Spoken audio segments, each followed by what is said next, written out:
Chapter 820. Yin Bao Bao was tied to a chair and the bodyguards were thrown into a room in the villa by Shi Sheng. He pasted a talisman on the outside to prevent them from running out and causing trouble. Yin Bao Bao. Shi Sheng dragged a chair over and sat down opposite Yin Bao Bao. Is this fun? Yin Bao Bao's hair, which had been combed neatly, was now in a mess because of her struggle. She glared at Shi Sheng in exasperation. Bu Meng, what are you trying to do? Don't be so fierce. Shi Sheng leaned against the back of the chair, crossed her legs, and shook them like a hooligan.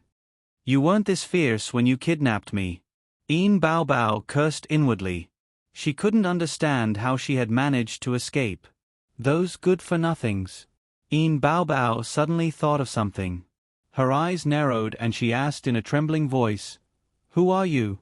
She could have transmigrated, but so could others.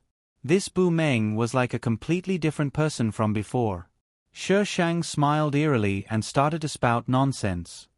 I'm the author. You came into my book to do whatever you want. Do you think I'm blind? Author? How could it be? You. Yin Bao Bao suddenly panicked. Where was she? Why was there an author? Or was it all just a dream? Yin Bao Bao bit the tip of her tongue hard. The pain made her realize that this wasn't a dream. It was real. What's going on? Yin Bao Bao became agitated. Are you behind all this? Shi Sheng glanced at Yin Bao Bao. Are you stupid? Yin Bao Bao was speechless. If I could control it, I would have killed you in a matter of minutes. Why would I go through so much trouble to kidnap you? Yin Bao Bao's mind was in a mess. She thought that she was lucky to be able to transmigrate into the body of a rich man's daughter. Just like in those novels, she would be able to replace the original female protagonist. But the things that had happened recently were completely different from what she had imagined. And now there was an author? Shi Sheng ignored Yin Bao Bao's ugly expression and raised his chin. Do you want to die on your own, or do you want me to help you? Yin Bao Bao wriggled her body, trying to break free from the restraints. She didn't want to die. She had survived with great difficulty. She didn't want to die. Shi Sheng didn't want to talk nonsense with her. He took out his iron sword and prepared to kill her. In any case, killing the supporting female lead wouldn't cause the world to collapse. Yin Bao Bao started to panic and struggled even harder. Bu Meng, you can't kill me. What right do you have to kill me? Don't come over, don't come over. On what basis? Just because the original owner wanted to take revenge. Wait a moment. The host seemed to want to expose Yin Bao Bao's actions. Oh, I forgot about that. It seems that the host still remembers the original owner's last wish. She only knows how to kill. This game is going to be ruined. Bah! This was not a game. Shi Sheng stopped in his tracks and rubbed his chin. He rolled his eyes and decided to expose them before killing them. Seeing Shi Sheng stop, Yin Bao Bao panted heavily as if she had just survived a disaster. However, this was not the end. She watched as the person opposite her took out a camera and set it up. Yin Bao Bao, I'll give you a chance. Tell me what you've done and I'll let you die a quick death. Yin Bao Bao. She still wanted to die? What difference did it make whether she told him or not? Yin Bao Bao was brave enough to kidnap someone. She forced herself to calm down. What do you want in order for you to let me go? I'll give you money. I have money. As if I don't have money. Shi Sheng sneered. I won't let you go no matter what. When you hired someone to kidnap me, did you ever think of letting me go? The things Yin Bao Bao had done were enough to make her die over and over again. Shi Sheng's expression suddenly turned fierce. Fine, I'm not going to talk nonsense with you. Hurry up and tell me. Yin Bao Bao was so frightened by Shi Sheng that she trembled. She looked at the iron sword in Shi Sheng's hands. The sword was glinting coldly and it was reflected in her eyes. Her entire heart turned cold. Yin Bao Bao didn't want to tell him, but Shi Sheng looked so fierce that he wanted to kill her. Yin Bao Bao almost cried as she told him everything she had done. From her kidnapping of Shi Sheng, to how she dealt with Yin Shiji's 2 illegitimate sons, and now how she dealt with Yu Sheng. Shi Shang could even point out the things she didn't want to say. Yin Baobao was about to break down. She might as well have just died back then. Why did she have to transmigrate into this book? Yin Baobao's greatest regret was that she shouldn't have ordered someone to kill Bu Meng back then. If she had killed Bu Meng, none of this would have happened. She would still be the miss of the Yin family. After Shi Shang finished recording the video, he prepared to kill her and dispose of her body. Yin Baobao was so frightened that her face turned pale. "Please don't kill me. I know I was wrong. I know I was wrong. Whoa, don't kill me. Who said I wanted to kill you? Yin Baobao. You just said you wanted to kill me. Murder is against the law." Shi Shang's eyes curved into a smile. "Does Feng Ci know that you're fickle?" Shi Shang sent the video to the police. After making an anonymous report, he erased all traces of Yin Baobao's presence. Yin Baobao looked at her actions and felt indescribably strange. She was destroying the evidence. Was she trying to kill her to silence her? However, Shi Shang didn't kill Yin Baobao. After confirming that the police didn't have any evidence to arrest her, he went to the room to talk to the bodyguards. Yin Baobao waited for a long time, but he didn't come out. She tried to break free from the ropes on her body. Just as she was about to succeed, the door of the villa was violently broken open and the police in uniform filed in. The first thing the police saw was the big words pasted on the pillar behind Yin Baobao. "Punish evil and eliminate evil. Make a name for yourself." The police. What the hell was this? The police investigated the scene and found the bodyguards. The bodyguards were all tied up in the room. They didn't know what kind of magic potion they had been fed, but none of them said anything about Shi Shang being here. Yin Baobao was the only one who insisted that she had been forced by Shi Shang, but she didn't have any proof. But the things Shi Shang had said in the video were traceable. Yin Baobao wouldn't be able to explain herself even if she had 10 mouths. "Captain Hong, Yin Baobao insists that Bu Meng forced her." From the words left at the scene and the fact that Yin Baobao was tied up, we can infer that someone did kidnap her. Her again. Hong Dui slammed the table and shouted, "Why is she still haunting us?" The police. Hong Dui probably realized that he had lost his composure and coughed. "Did you find any useful information at the scene?" The police shook his head. "No." This was strange. Not only were there no fingerprints at the scene, but the surveillance cameras outside also didn't capture anyone. Even the bodyguards said that they didn't know who had tied them up. They insisted that they had been tied up when they woke up. They met someone who's enforcing justice on behalf of the heavens? The police muttered. Enforcing justice on behalf of the heavens? Hong Diu, I didn't believe it at all. Check all the surveillance cameras in the villa area. Don't miss a single one. Hong Dui felt that this matter must have something to do with Shi Sheng. He had to find out everything. Chapter 8:21. When the police arrived, Shi Sheng was talking to Xia Ling about his new song. The police barged into the practice room. "Miss Bu, we meet again." Hong Dui sneered and scanned the room. "Sorry to take up some of your time, Miss Bu. We need to ask you some questions." Shi Shang glanced at Xia Ling. Hong Dui's sharp eyes stood between the two of them, preventing them from exchanging glances. Shi Shang pursed his lips. "Captain Hong, please." Hong Dui gestured for him to enter and led Shi Shang to the room next door. The other officers took Xia Ling's statement. However, there was no difference between their statements. Shi Shang had Xia Ling as an alibi, so what could Hong Dui do? He felt that there was something wrong with Shi Shang, but it was just his intuition. He didn't have any concrete evidence. After they left the company, a police officer advised him softly, "Hong Dui, I think we should just let this go. That person didn't do anything to baby Yin and even helped us solve the case." Hong Dui scolded the police officer sternly. "She didn't do anything this time, but what about next time? Can you guarantee that she won't do anything next time? Our duty is to protect everyone." It's illegal for her to kidnap someone without permission. What did you guys learn in the police academy?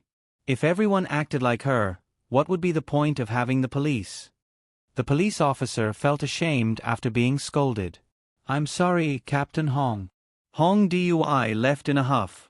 In the practice room, Xia Ling hugged Shi Shang, who was standing in front of the floor-to-ceiling window.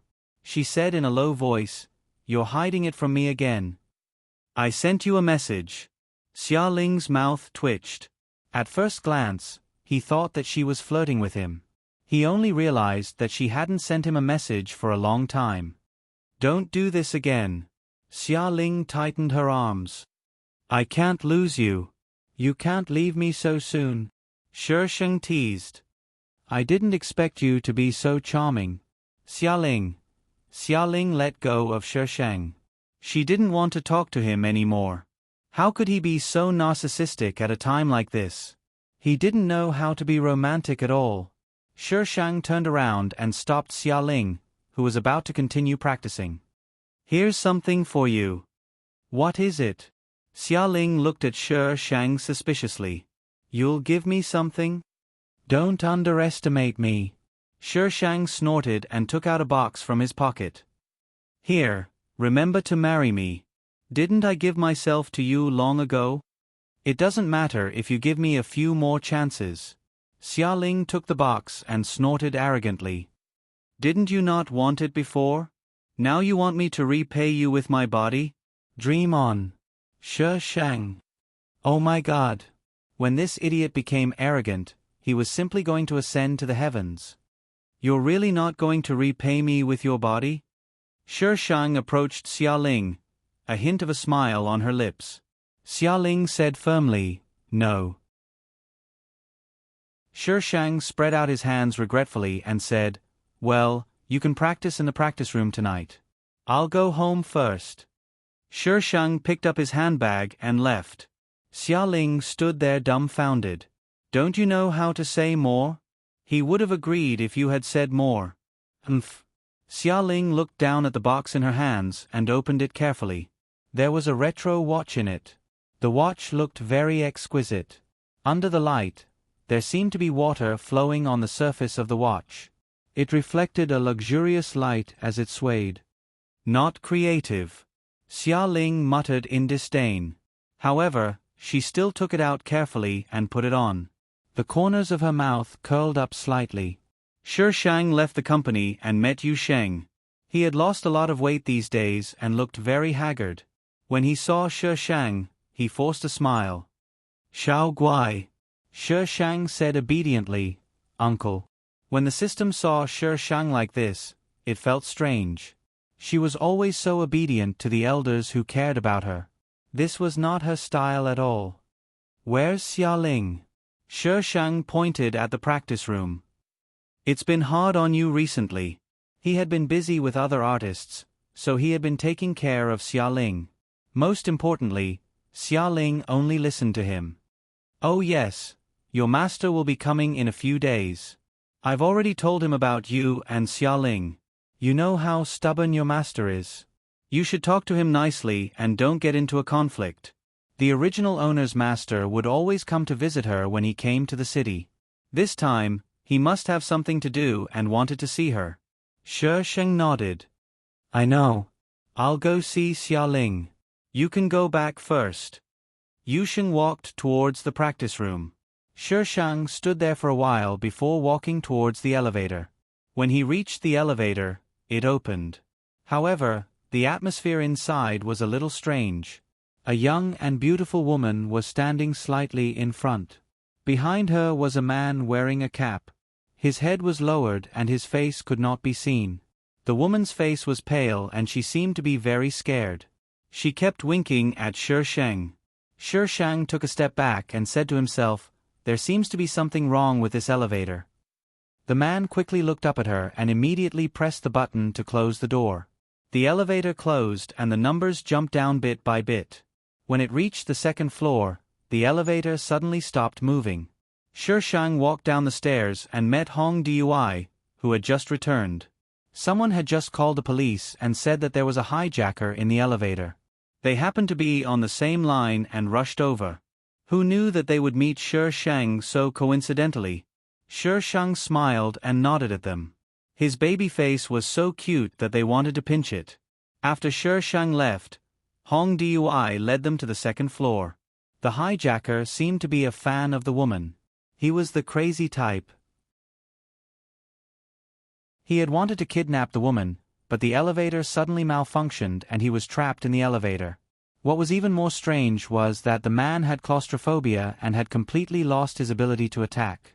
The police quickly got the woman and the man out. When they were recording the statement, the woman inadvertently mentioned Shi Shang. Everyone in the company knew that Shi Shang was Xia Ling's girlfriend. Naturally, she recognized him. She said there was something wrong with the elevator, so she didn't go up? Hong Dui stared at the woman with burning eyes. The woman nodded with a pale face. That's what she said. Hong Dui was speechless. That woman's words always worked. Shi Shang was marked down by Hong Dui again. Shi Shang was completely unaware. The system was educating her, saying that she always took shortcuts. This was not in line with their settings. I'm fine as long as I complete the mission. Why do you care how I complete it? Do it if you can. Shi Shang was getting impatient. The system wanted to slap Shi Shang to death. If it could complete the mission, why would it need you? Bah, it couldn't do it even if it could. Shi Shang shook his head and said, "Those who achieve great things don't care about trifles." Ha ha. You call that not caring about trifles? You're already King in heaven. System.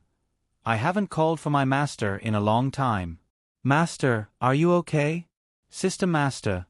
My luck hasn't been good recently. I don't feel like talking. System. Master, are you abandoning me? System Master. Don't think too much. Wait for me to win it back. I'll come to you. System. With Master's luck, I won't be able to wait for Master to come online. The system was stunned. Chapter 822. News about Yin Baobao was exposed by Shi Shang, including the fact that the song she wrote for Chen was stolen. Yin Baobao's video was also included. Yin Baobao's fans couldn't stop the scolding. When Hong Dui saw the video, he was almost 100% sure that Shi Shang had something to do with it. They hadn't released the video, so no one except the people in the station could get their hands on it. But even if he knew, he couldn't do anything to Shi Shang. Guesses couldn't be used as evidence. It was like watching her kill someone, but you couldn't find any evidence. What you saw was like an illusion. If Shi Shang had to sum it up, it would be, I like it when you can't stand me, but you can't do anything to me. Shi Shang got rid of Yin Baobao, so all that was left was to dismantle the couple. Host, you don't need to dismantle the couple. No need. No need. No need. Important things had to be said 3 times. Why does my host keep wanting to dismantle the couple? Is there any medicine that can cure it? Shi Shang seemed to hear the system's cold electronic voice become ear-piercing. What kind of true love is a male and female lead that can be dismantled? Shi Shang snorted. The system cried in anger. Then do you think you and Feng Ci are in true love? Can you get someone to dismantle us? I don't think so. Although the host sometimes treated Feng Ci badly, most of the time, she was considerate of him. She doted on him so much that she wouldn't suspect anything. If she wanted to know something, she would either ask or investigate. Not to mention Feng Ci. He was a henpecked husband. If the host wanted him to die, he would gladly do so. Of course, the premise was that the host had to die with him. What kind of weirdo was this? Master, come quickly. There's a pervert here. No. The answer to the question was different from the host's. As the female lead, Song Mo had been Chen's assistant. And Chen went abroad in a hurry and didn't take Song Mo with him. So Song Mo was now an assistant to another singer. Shi Shang met her at an award ceremony. As Xia Ling's official girlfriend, Shi Shang could naturally attend the ceremony. Song Mo was wearing a gown and stood behind the singer with an appropriate smile on her face. Shi Shang realized that he didn't need to do that at all. The atmosphere between Song Mo and the singer was very ambiguous. "Are you cold?" Xialing lowered her head slightly and asked Shi Shang. When they first came in, it was a little cold, but they didn't feel it after standing inside for a while. Shi Shang looked away and shook his head. "I'm not cold." Xialing adjusted the shawl on her shoulders, and the watch on her wrist reflected a bright light. The man's expression was serious as he gently adjusted the shawl for a girl. This scene was full of pink bubbles no matter how one looked at it. "Xialing. It's Xialing. Is that Xialing's girlfriend, Bu Meng? She looks so cute. Why is she named Bu Meng?" So Xialing likes this type. Xialing brought Shi Shang to their seats after showing off their relationship. When they reached the seats arranged by the officials, Xialing's face suddenly darkened. Shi Shang followed his gaze and saw An Chen and Cui Liangye. The two of them were talking in a low voice and the atmosphere seemed to be quite harmonious. An Chen had come back from abroad? Well, it had been so long. If An Chen hadn't come back, his market would have been occupied by a rising star. Cui Liangye saw Xialing first and said something to An Chen. An Chen looked over as well. He just nodded slightly as a greeting, but his eyes were a little complicated. Xialing, Cui Liangye stood up. "We can sit together again." Shi Shang sized Cui Liangye up. Could this man be that idiot Mu Bai? Among the things that Yin Baobao had done, there was no mention of the disbanding of Glitter Group. Shi Shang was a little uncertain. Should he try slashing him with his sword? Anyway, Mu Bai would kill himself if he couldn't beat him. He would kneel down in seconds. Just as Shi Shang was thinking about the feasibility of this matter, Cui Liangye had already walked over. "Xialing, you always bring your little girlfriend with you. We are so envious. We used to say that you were the last one to find a girlfriend, but now you are the first." Cui Liangye's attitude was very natural. Shi Shang couldn't tell anything from his face. Thinking about how Mu Bai had used He Qing's body last time, it proved that he could control his emotions very well when he wasn't confident of seeing Shi Shang. Was this guy not Mu Bai? Or had he leveled up? "It's none of your business." Xialing's attitude was as cold as ever. Xialing, Cui Liangye seemed a little helpless. "An Chen, and I don't blame you. Why do you have to?" Xialing's eyes suddenly turned cold. The air around them seemed to have frozen. If it weren't for Shi Shang, Xialing would have beaten him up. An Chen suddenly said, "Liangye, he never admits wrongdoing. He was like this in the past and he is still like this now. What do you have to say to him?" Xialing's lips curved into a cold smile. The coldness in his eyes was so cold that it could freeze a person. Cui Liangye seemed to be in a difficult position. He looked around and didn't know what to do. The people around them were looking at them as if they were watching a good show. They pointed at them and whispered. 2 years after their disbandment, the dazzling group reunited, but the atmosphere was so strange. It seemed that the news on the internet was true. Xialing had really betrayed Glitter. Now, more people were pointing at Xialing. But because of their status, they didn't say anything bad. "Let's go." Xialing resisted the urge to beat them up. He pulled Shi Shang and prepared to leave. He didn't want to participate in this kind of activity at all. He would rather stay at home with his wife. "Why are you leaving?" Shi Shang pulled him and winked at Xialing. "Wait for me to show off." Xialing frowned slightly. He didn't want to sit with these two people. Obviously, An Chen was thinking the same. He had already asked the staff to change seats. "I'm sorry, Mr. N. We can't change seats now," the staff said helplessly. The seats had been arranged a long time ago. How could they change seats now? Shi Shang glanced at An Chen, who looked unhappy, and led Xialing to the VIP seats in the first row. The staff wanted to stop them, but Shi Shang looked over and called out to one of them, "Master." In the VIP seats, a middle-aged man in a suit who was resting with his eyes closed slowly opened his eyes and looked towards Shi Shang. Although he was a little handsome, His serious expression made people think that he was the dean of the school. "Who's that?" "I don't know. He came with Master Yen."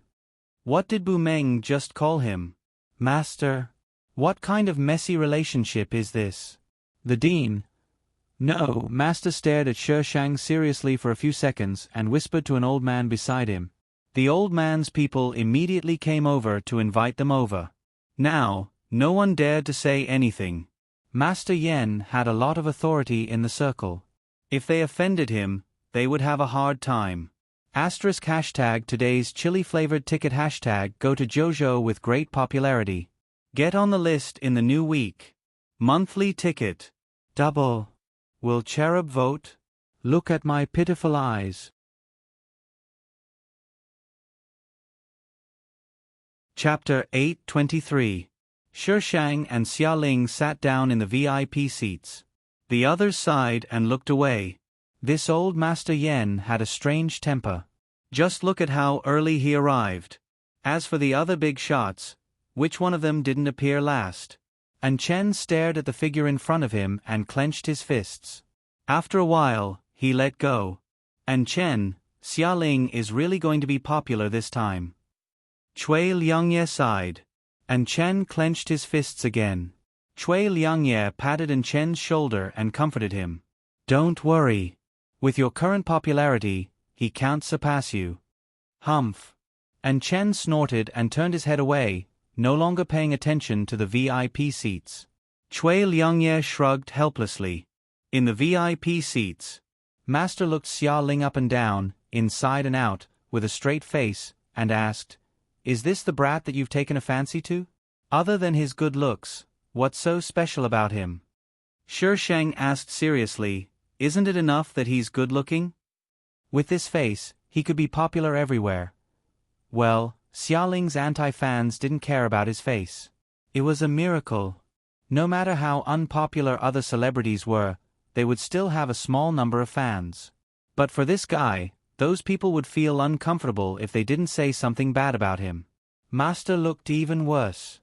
You can't judge a person by his face. Shi Shang asked seriously, "Then what should I look at?" "His body." Master was silent for a few seconds. "His character. I heard that he has a bad temper?" Ever since Yu Shang told him about this, he had been paying attention to this little boy called Xia Ling. There was a lot of scolding online, saying that he beat up the host, provoked the fans, and was late. How could this kind of person be with Xiao Guai? He's very good to me. So what if he's not good to others? It's enough that he's good to me. Master, to me, it's enough that he's pleasing to the eye. Master. Why did he feel that his disciple had become smarter after not seeing him for a while? Young people nowadays, just let them do whatever they want. Xia Ling is a good child. Don't worry, I'll vouch for you. Elder Yen suddenly interrupted with a smile, his face full of kindness. Xia Ling nodded slightly at Elder Yen. She turned to her frowning master and said solemnly, "I'm only good to Xiao Guai." Elder Yen smiled even more happily and praised him. "This kid looks arrogant, but he's actually a good person. Sometimes, what people show may not be the truth." Since old Master Yen had spoken, Master Shifu had wanted to reprimand him, but the occasion was not good, so he did not continue the topic. "Little Guai, tell Master, why do you suddenly want to talk?" This time, he came down to help Master Yen solve some problems. Secondly, he wanted to speak up for his disciple and talk about dating. "Master, let's go back and talk about this." Master thought about it and nodded in agreement. This was indeed not the place to talk.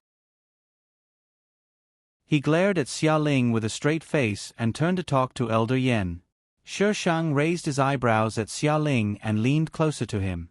He lowered his voice and said, "You're really something. You even have favors with the big shots in this circle?" She didn't expect her daughter-in-law to be so amazing. Xia Ling's gaze was gentle as she smiled and held Shi Shang's hand. "I met Elder Yen a few times when I first debuted. At that time, he was still a newbie who didn't know anything. The first time he met Elder Yen was at a competition. Before the competition started, Grandpa Yen sat alone backstage with no one beside him. He wore glasses and held a tablet in his hand. He was tapping on it seriously. Xiaoling didn't want to talk to this strange old man, but he came over with the tablet and asked him why he couldn't open the web page. Xiaoling just casually helped him. Who knew that this strange old man liked him? 2 years ago, when he couldn't make it in the industry, Elder Yen wanted to find someone to support him. Everyone had their own opportunities. Elder Yen was obviously Xiaoling's benefactor, but he didn't use this benefactor. Shi Shang and Xiaoling whispered to each other. Master Shifu looked at them with dissatisfaction from time to time. The atmosphere was strange until the award ceremony started. Next, we will be presenting the most popular celebrity of the year. The MC's voice spread throughout the hall. Who will it be? Following the MC's voice, a VCR was played on the big screen. It was the MV of Glitter's debut. At that time, Xiaoling was still a handsome and childish boy. Xiaoling wasn't suitable for such fast-paced songs. He was more suited for soothing and ethereal ancient songs. Xiaoling looked at the big screen and his eyes darkened. After the VCR ended, the MC continued reading the script. Next, let's welcome our little king of popularity. Xiaoling. The entire hall fell into an eerie silence. What was going on? Xiaoling? That guy had anti-fans everywhere. How could he be the little king of popularity? F***CK, there was a conspiracy. The spotlight shone on Xiaoling's seat. He was wearing a black suit. Under the light, the man's face was handsome and there was a hint of arrogance in his eyes. Everyone in the industry knew that Xiaoling was extremely good-looking, but their focus was on Xiaoling's bad habits. This was the first time they felt that this man was so dazzling. And Chen stared at the man in the spotlight. His eyes seemed to be filled with poison. How could it be him? Everyone could, but why did it have to be him? Popularity wasn't just a matter of appearance. Xiaoling's anti-fans easily crushed others and his albums sold better than others. Don't ask why. The anti-fans said that they didn't like Xiaoling, but they liked his songs. This was the so-called love and hate state. They hated a person so much that they fell in love with him. Xiaoling, who had become a hot topic without saying anything, deserved the title of Little King of Popularity. Xiaoling didn't feel much about this award. He went up to take the trophy and left without saying anything. The MC was embarrassed for a while. Xiaoling also received a title because of this. Little King of Anti-Fans. After the award ceremony, Master had to follow Old Master Yen closely, so Shi Shang and Xiaoling could only follow Old Master Yen to the Yen family. When they left the venue, they met An Chen and Cui Liangye. An Chen didn't look too good. Although he tried his best to hide the emotions in his eyes, some of them still showed. Congratulations. Cui Liangye looked more generous and congratulated Xiaoling with a smile. Xiaoling held Shi Shang's hand and didn't even look at them. He directly walked past them. Cui Liangye withdrew his hand awkwardly. Why are you trying to kiss someone's cold butt? An Chen snorted. Cui Liangye twitched the corner of his mouth and didn't say anything. An Chen stared at Xiaoling, who was surrounded by reporters and was ready to beat someone up. As an artist, he didn't care about his image at all and was willful and reckless. How could such a person win an award? Momo, I have to go back to the company first. Wait for me at the apartment. Well, okay. Two figures walked past An Chen. He felt that the female voice was a bit familiar. He looked up and was stunned.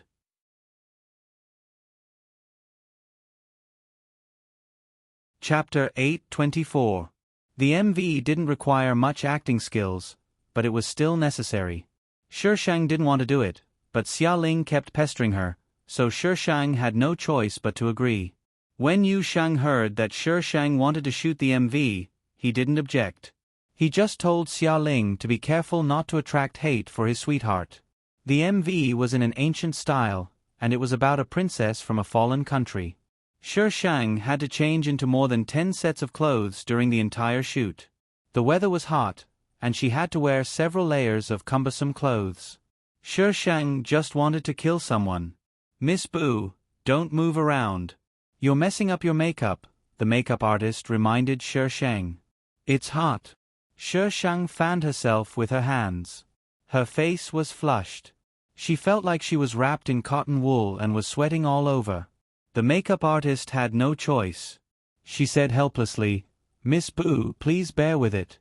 This is the last set. Why is it so troublesome?" Shi Sheng scratched the table. Xia Ling, that idiot, was tricking her again. It was killing her to change into this set of clothes. The makeup artist covered her mouth and laughed. How could it be so easy in this line of work? The makeup artist next to her asked while choosing hair accessories, "Miss Boo, do you really know how to read fortunes?" "No, who's spreading rumors about me?" She had said many times that she didn't know how to read fortunes. Why didn't these people believe her? That's what everyone says now. The makeup artist walked over and put on Shi Shang's hair accessories. Her eyes were shining. "If you really know how to read fortunes, can you read them for me?" "I don't know how to read fortunes."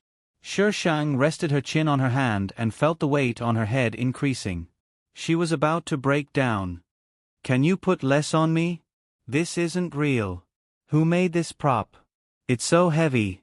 Did she still want her head? The makeup artist smiled and explained, "This is real. It's specially sponsored." Specially sponsored? Shi Shang looked in the mirror. Who sponsored it? This thing must be worth a lot of money, right? Who would sponsor Xia Ling's MV for no reason? Did they have nowhere to spend their money? Why did it feel a little strange? "I don't know." The director brought it over. He said someone sponsored it. The staff present didn't know who sponsored it. It was the last scene of the shoot. The subjugated princess endured the humiliation and finally avenged her country, but when the young emperor willingly died in front of her, the subjugated princess realized that she had already fallen in love with him. The last scene was a suicide for love. It was easier said than done. Shi Shang was good at acting cool. She was not used to the feeling of being separated by life and death. The director had no choice but to shoot a scene that was barely passable. When the time came, he would add special effects and make it hazy and beautiful. After the last one, Shi Sheng immediately jumped up from the ground and began to take off his belt. "Damn it, it's so hot. Take it off when we get back." Xia Ling came over from the other side. Her face was a little gloomy. There were so many people here, but she dared to take it off. "I still have a few layers underneath." If she didn't take them off, she felt like she was going to get a heat stroke. "No." Xia Ling's attitude was firm as she pulled her towards the dressing room. She could only show it to him alone. Feng Xi's possessiveness towards her was no less than hers. Shi Shang could understand that feeling very well, so she just followed him back in silence. The two of them had just walked out of the dressing room when they suddenly heard a violent explosion. A wave of heat rushed towards them from the front. Xia Ling instinctively pulled Shi Shang into her arms and pushed her to the ground. After the explosion, the entire space seemed to fall silent. Xia Ling's body trembled slightly. After a while, she touched Shi Shang's arm and asked in a trembling voice, "Are you hurt?" "No, I'm fine." Shi Shang touched Xia Ling's face. "I'm fine." When Shi Shang's voice sounded, Xia Ling's heart seemed to slowly start beating again. Almost. If only he had walked a little faster. Xia Ling's hands and feet trembled as she helped Shi Shang up. Then, she hugged him fiercely. The sound of people around them gradually grew louder and louder. Shi Shang patted Xia Ling's back gently. His gaze fell on the place where the explosion had occurred. It was the dressing room from before. Such a huge explosion was obviously man-made. The crew quickly called the police. The police confirmed that no one had died. Only the makeup artist outside the dressing room had been injured. As for the cause of the explosion, it was still unclear. The media quickly caught wind of the news. Naturally, Xia Ling, the lead actress, was criticized again. Originally, this case was not under the jurisdiction of Hong Dui's Municipal Bureau. However, when Shi Shang's name appeared, Hong Dui immediately brought people over. Hong Dui was the backbone of the Municipal Bureau. His efficiency was much higher than that of other branches. However, the cause of the explosion was still unknown. It seemed that it had just gone off inexplicably. With such a huge explosion, they did not find any gunpowder at the scene. After listening to Hong Dui's explanation, Shi Shang already had an answer in his heart. Other than that idiot Mu Bai, she really could not think of anyone else who had such great ability. Shi Shang had asked the director who had sponsored the things she had worn before. The director had said that it was from a well-known businessman. Since it was free of charge, he had agreed to it. However, when Shi Shang investigated the businessman, he found that they had never sponsored anything. Shi Shang could not find out who the person the director had met was. If she had not been used to wearing things in her space, she might have been the one whose head had been blown up. That idiot Mu Bai was really something. Miss Bu, please answer my question. Hong Dui knocked on the table. This wretched girl had been in a daze since just now. He did not know what she was thinking. Shi Shang looked at Hong Dui innocently. What? Hong Dui was speechless. He suppressed his anger and repeated his question. May I ask if Miss Bu has offended anyone recently? Offended someone? Shi Shang tilted her head. Hong Dui nodded and prepared to take notes. I have offended many people. I can't finish talking to you for 3 days and 3 nights. Hong Dui was speechless. Someone, come. Drag this wretched girl out and beat her to death. What did she mean by offended many people? Hong Dui took a deep breath and told himself to calm down. Is there anyone special? I don't know anyone special. She did not know who that idiot Mu Bai was, nor did she know his identity. Describe his appearance. I've never seen him. His voice. I've never heard of him. Hong Dui almost broke the pen in his hand. He glared fiercely at Shi Shang. Miss Bu, I hope you'll tell the truth. This is for your safety. I'm telling the truth. What can I do if you don't believe me? She had never seen that idiot Mu Bai before. How was she supposed to tell him? Hong Dui was going crazy. How was he supposed to believe her? Hong Dui, I see that you've been. Hong Dui stood up coldly and walked out. He already knew what she was going to say. When she came in just now, she said to everyone who met her, I see that your glabella is dark. You'll be in for a bloody disaster soon. Ouch. Hong Dui had just opened the door when he saw a police officer hit the doorframe. He grimaced in pain. He looked at the police station that was in trouble everywhere. He regretted bringing this jinx back. Was it too late to send her away now?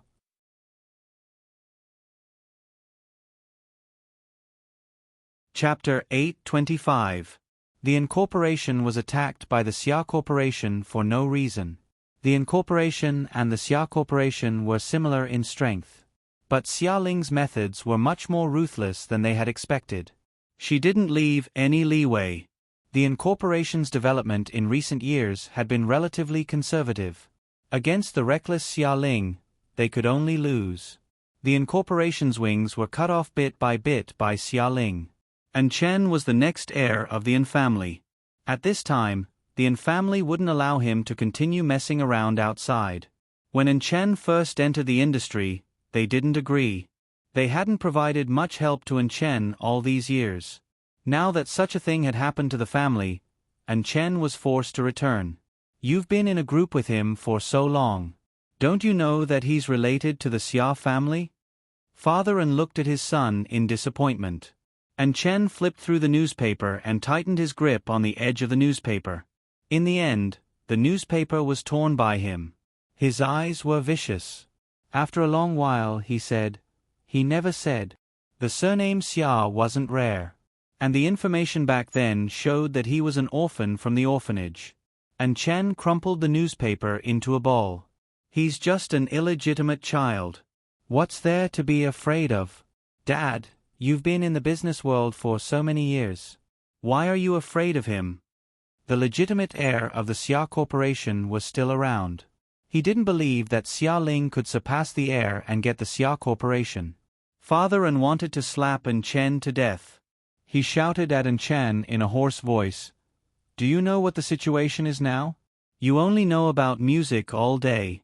Have you ever cared about your family? I'm not interested in this. Father couldn't help but slap Chen on the head.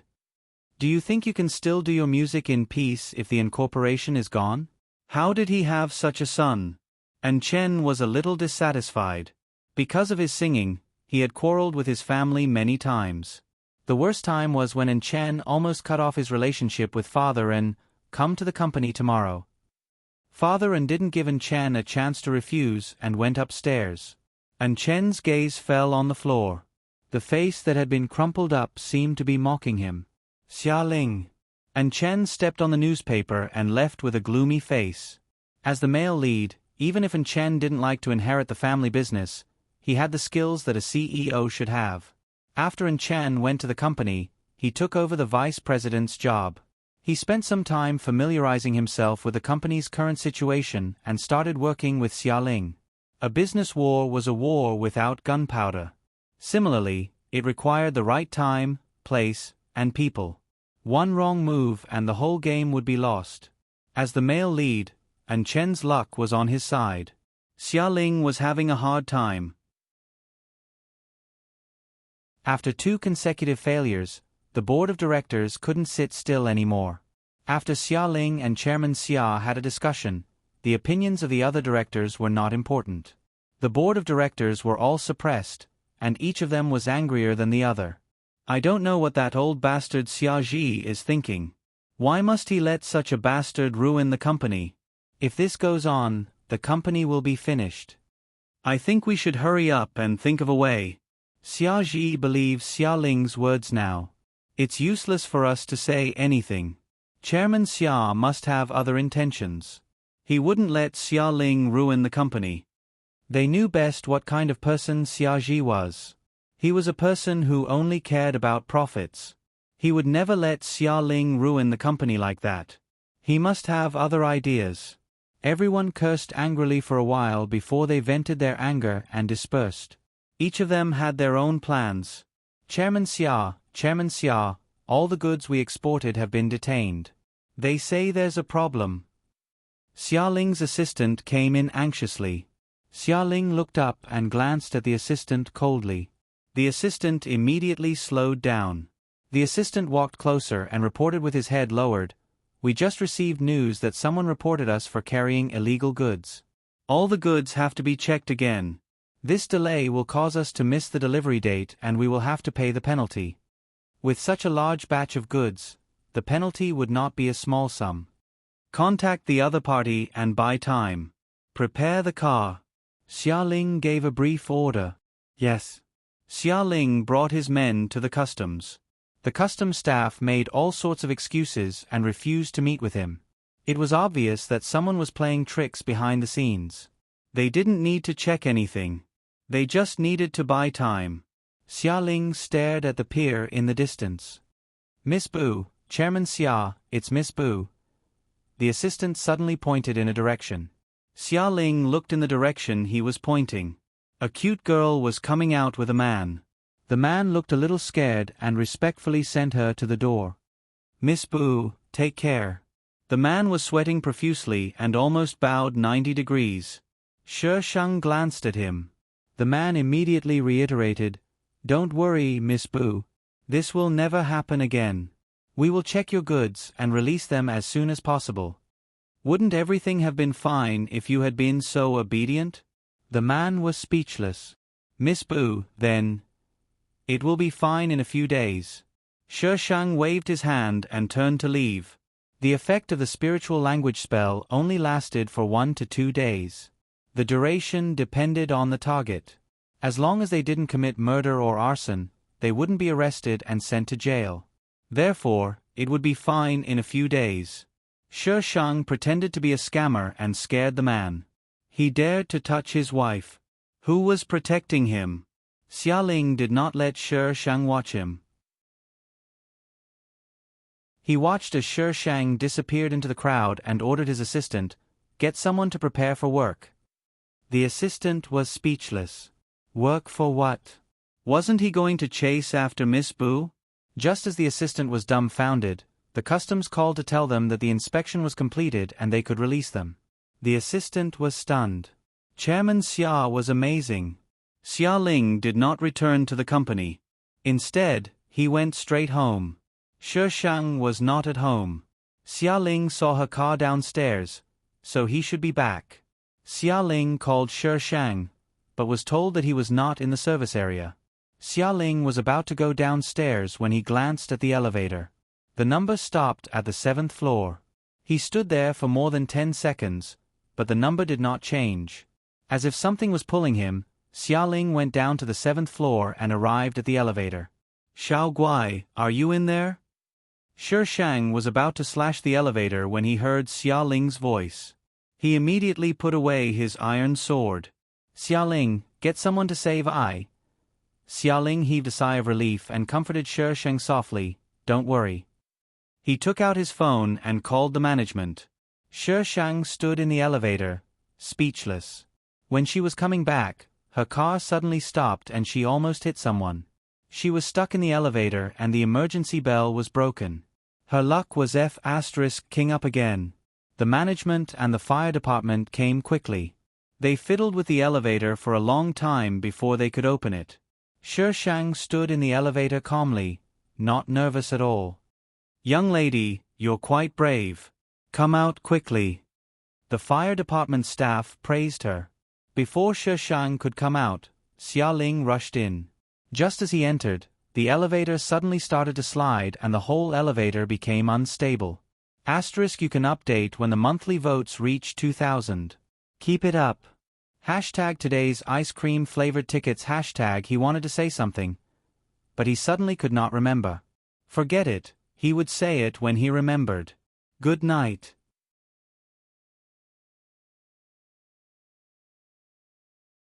Chapter 8:26.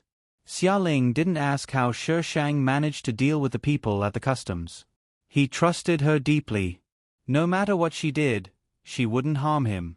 He wasn't curious about what she was doing. All he wanted was for her to stay by his side. With Shi Shang's help, and Chen was no match for him. After a few rounds, he couldn't hold on any longer. Xia Ling was able to take control of the Xia Corporation because he had promised Xia Ji that he would take over the incorporation and help the Xia Corporation grow. At the critical moment when he was about to acquire the incorporation, a third party suddenly jumped out and tried to take advantage of the situation. The incorporation was now in a desperate situation. The other party had offered very good conditions, so Chen would definitely choose the third party. Young master, the signing ceremony will start in 10 minutes. A person dressed as a secretary stood outside the car and reported to the person inside respectfully. The car window was rolled down. In the dim light, a young man could be vaguely seen sitting inside. There was a notebook on his lap. The light from the notebook shone on his delicate face and his eyes were covered with a layer of strange blue light. Got it. The man's voice came from the car. The secretary nodded slightly and left with the things. Shi Shang, I don't believe that I can't defeat you. Mu Bai closed the notebook and smiled confidently. You want to defeat me? Go back to the furnace and be reborn for a few hundred years. The smile on Mu Bai's face froze. The light beside him suddenly dimmed and a petite figure appeared outside the car window. There was a smile on her doll-like face. Mu Bai, you've hidden it well. Why was she here again? Damn. He was already so careful. Calm down. As a gentleman, he had to be calm and elegant. Where was the knife that he used to kill himself? Mu Bai's heart was breaking down, but his face was calm. Shi Shang, long time no see. You always say the same thing. Can't you change it? Shi Shang looked at Mu Bai. The word retard was written all over his face. Mu Bai took a deep breath and kept chanting Amitabha in his heart. How did you know it was me? Why should I tell you? I wasn't stupid. Telling you would increase your experience. Mu Bai. If you don't want to say it, then don't say it. What's there to be proud of? Shi Shang sized up Mu Bai. Mu Bai's body was the child of Yin Bao Bao's father's mistress. No wonder Yin Baobao had said that she had suffered a great loss at the hands of the two illegitimate children. With Mu Bai around, how could Yin Baobao possibly deal with him? Speaking of which, Yin Baobao had been forced into such a state, and with Mu Bai's involvement, Yin Shiji had completely given up on Yin Baobao at that time. So, was this idiot here to snatch the mission from her? Shi Shang moved slightly and walked toward Mu Bai. Mu Bai's body tensed up. He abruptly raised his hand and pressed a knife against his neck. He shouted, "Don't come over." Shi Shang was speechless. Was this guy addicted to suicide? Mu Bai didn't want to commit suicide, but he didn't want to be caught by the Shi Shang either. Shi Shang paused and looked at the person in the car calmly. "Who are you working for?" Mu Bai's handsome face twisted for a moment. "I thought you were really omnipotent, but it seems like there are many things you don't know. Thinking about it, I feel much better. See you next time." Better my ass. He was going to die again. He was going to die again. What kind of stupid plot was this? When Mu Bai saw that Shi Shang was about to walk toward him, he didn't hesitate and slit the knife across his neck. It was quick, accurate, and ruthless. Shi Shang was a step slower. If he had hesitated for even a moment, she could have stopped him. But he didn't. He killed himself too quickly. The next time she saw him, she would arrest him first. She didn't believe that he would commit suicide again. Damn it, he was going to die from anger.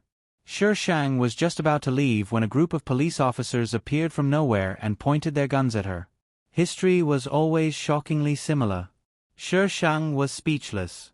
"Where did you guys come from?" Flip's table. It wasn't a fight this time. A life had been lost.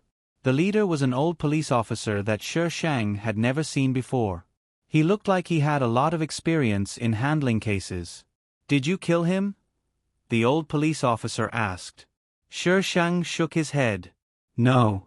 "No?" The old police officer raised his voice. "If you didn't kill him, what were you doing at the crime scene?" Shi Shang looked calm. "This is a public place. Why can't I be here?"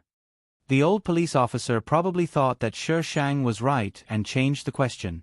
"What did you see?" He looked at the girl in front of him suspiciously. Her baby face made her look very young, like a minor. But she was so calm when faced with such a situation. This wasn't how a young girl should behave. "I saw him commit suicide."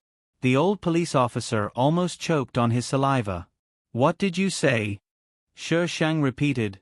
"I saw him commit suicide." "You saw him commit suicide? You saw it with your own eyes?" Shi Shang smiled. "I'm sorry, I didn't have time to record it." The girl in front of him was too calm.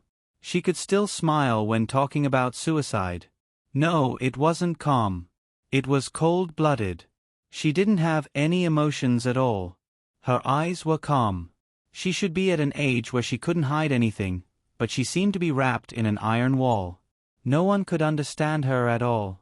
He had seen cold-blooded and heartless perverts before. With this knowledge, the old police officer's attitude towards Shi Shang became more cautious. Perverts often had higher IQ than ordinary people, especially this kind of calm type.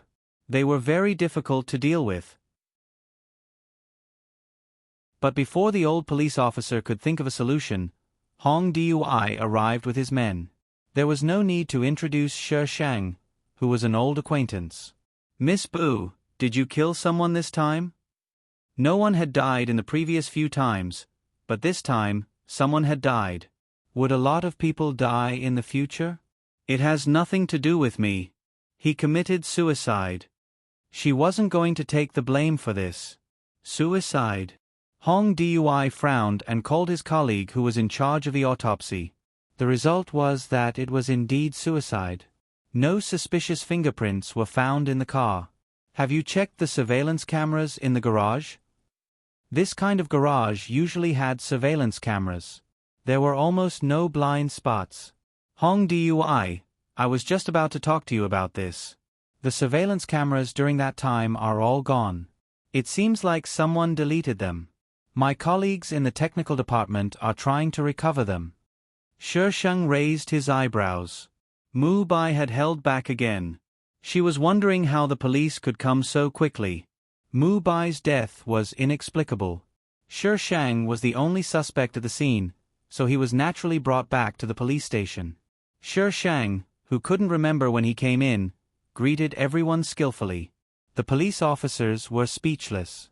Why was this fraud here again? Who caught him? I see that your glabella is dark. There will be a bloody disaster soon. I see that you, Miss Bu. Hong Dui scolded. Did she really think that this was her home? Sheng blinked and looked at Hong Dui innocently. I'm just saying hello. Why are you so fierce?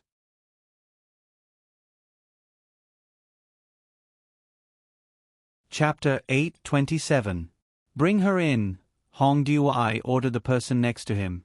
If they let her continue, the police station would not be able to operate today. Sheng immediately raised his voice and activated his AoE skill. I see that your glabella is turning dark. Be careful of the light disaster. Hong Dui. Where was his gun? The two police officers hurriedly brought Sheng to the interrogation room. As soon as Sheng left, the rest of the police officers gathered around. Captain, is Bu Meng a jinx? Every time she comes, we're in trouble. Isn't she the disciple of that master? It's all over the internet. Does she really know some Taoist magic? Ever since this girl came to the police station a few times, even if they did not use Weibo, they knew about her deeds on the internet. She was even certified as the #1 fraud in China. How did she get this certification? Captain, what did she do this time? We didn't receive any reports. Why did you bring her back again? Hong Dui was furious. Do you think I want to do this? He glanced at the people around him coldly. Are you done with your work? Do you have nothing better to do? Everyone, did the captain eat dynamite? Every time this fraud Bu Meng came, Hong Dui would eat dynamite. Work, work. Don't provoke Hong Dui. Hurry up and disperse. After exchanging looks, they all dispersed. Oh. Who the hell threw a banana peel at the door? Do you have any morals? There was a strange silence in the police station. Xia Ling brought her lawyer to the police station. There was no evidence at the scene that directly pointed to Sheng, so the police could not stop them from seeing each other. Why did you get yourself in here again? Xia Ling looked helpless. I brought you some food. Eat it first. Sheng looked at Xia Ling with smiling eyes. You're the best. Those people outside only bought me 2 steamed buns. The police officers outside watching the surveillance footage. Hong Dui, come quickly. This fraud is slandering us again. What steamed buns? They had bought her lunchbox, but this girl was lying through her teeth. How's the incorporation?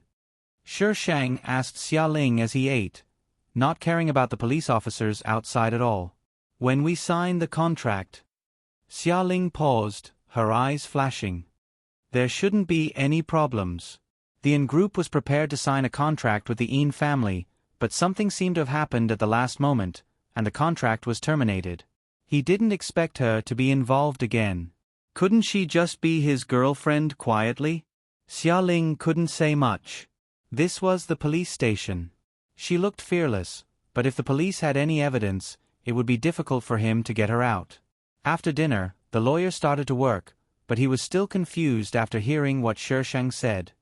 Miss Bu, did you see the victim commit suicide with your own eyes? This was the strangest thing he had heard this year. Why would a good person commit suicide in front of outsiders? Cat biscuits. Yes. Lawyer. The lawyer swallowed his saliva and coughed. According to Miss Bu, you didn't go near the car. The autopsy results of the deceased also showed that he committed suicide. This matter really has nothing to do with you. But now, the difficult part is that the surveillance camera in the garage is missing. If there were surveillance cameras, it would be clear what had happened. Since there is no direct evidence, can I bail Xiao Guai out? The lawyer nodded slightly. Yes. The police station couldn't detain people without evidence. Bail Xiao Guai out first. She didn't think it was a good idea to stay in this place. The lawyer went out to process the bail, and Xia Ling stayed with Shi Sheng. The lawyer was very efficient, but Hong Dui argued with the higher-ups that Shi Sheng had to stay in the police station for 24 hours before he could leave. Hong Dui and his men worked overtime overnight. However, other than the surveillance camera that had been mysteriously deleted, there was no evidence to prove that Shi Sheng had killed the victim. Shi Sheng wasn't the murderer anyway, so it would be strange if they could find out. Once the 24 hours were up, Xia Ling left with Shi Sheng. Hong Dui could only watch helplessly. After leaving the police station, Xia Ling's face fell. What happened? Tell me. Shi Sheng looked innocent. What I said at the police station was true. I didn't lie, okay? This idiot didn't believe me. Break up. It wasn't that Xia Ling didn't believe Shi Sheng, but she felt that he was hiding something. What he said at the police station was complete nonsense. Who would commit suicide for no reason? Xia Ling leaned toward Shi Sheng and forced him to the corner of the car window. Xiao Guai, it seems like I've been too lenient with you. How could she not tell him that she had done such a thing? What if something happened? Shi Sheng's lips twitched. She pressed her hands against Xia Ling's chest and pushed him away, pressing him against the seat beside her. Half of her body was on top of him. The domineering CEO Shi Sheng came online. I've been too lenient with you. How dare you talk to me like that, huh? Xia Ling's eyes darkened. He hugged her waist. Xiao Guai, don't get angry. They were in the car and there was a chauffeur in front. He was afraid that he wouldn't be able to control himself and would take her here. Shi Sheng sneered. Is that all you've got? I'm just not good at controlling myself. Xia Ling's hand touched Shi Sheng's waist. You're the person I care about the most. Don't make me worry. Shi Sheng suddenly fell silent for a few seconds. Didn't I tell you that someone was plotting against us?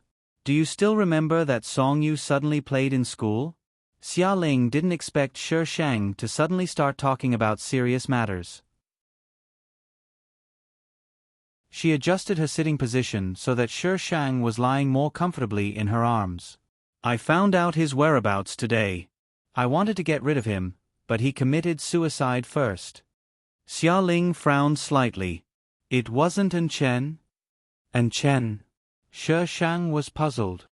Did you think it was him who was plotting against An Chen? Xia Ling. Wasn't it? All the evidence he had found proved that it was An Chen.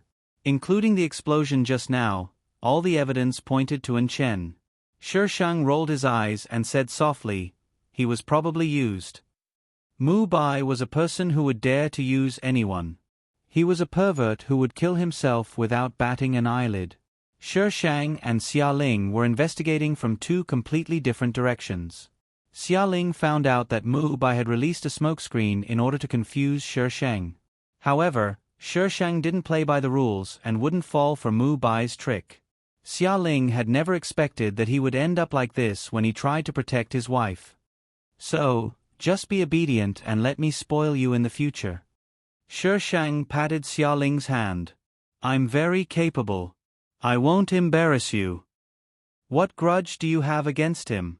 Xia Ling grabbed Shi Sheng's hand. Why did he commit suicide? Shi Sheng. Why did they come back to the topic again? Do you have 100,000 whys? Shi Sheng made up a random story. We had a grudge in our previous lives. Who knows why he would commit suicide? Maybe I'm too beautiful.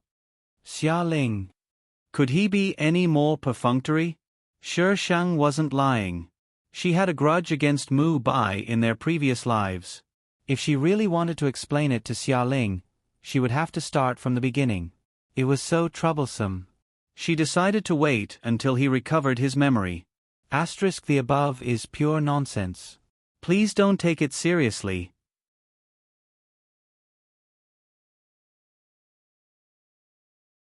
Chapter 828.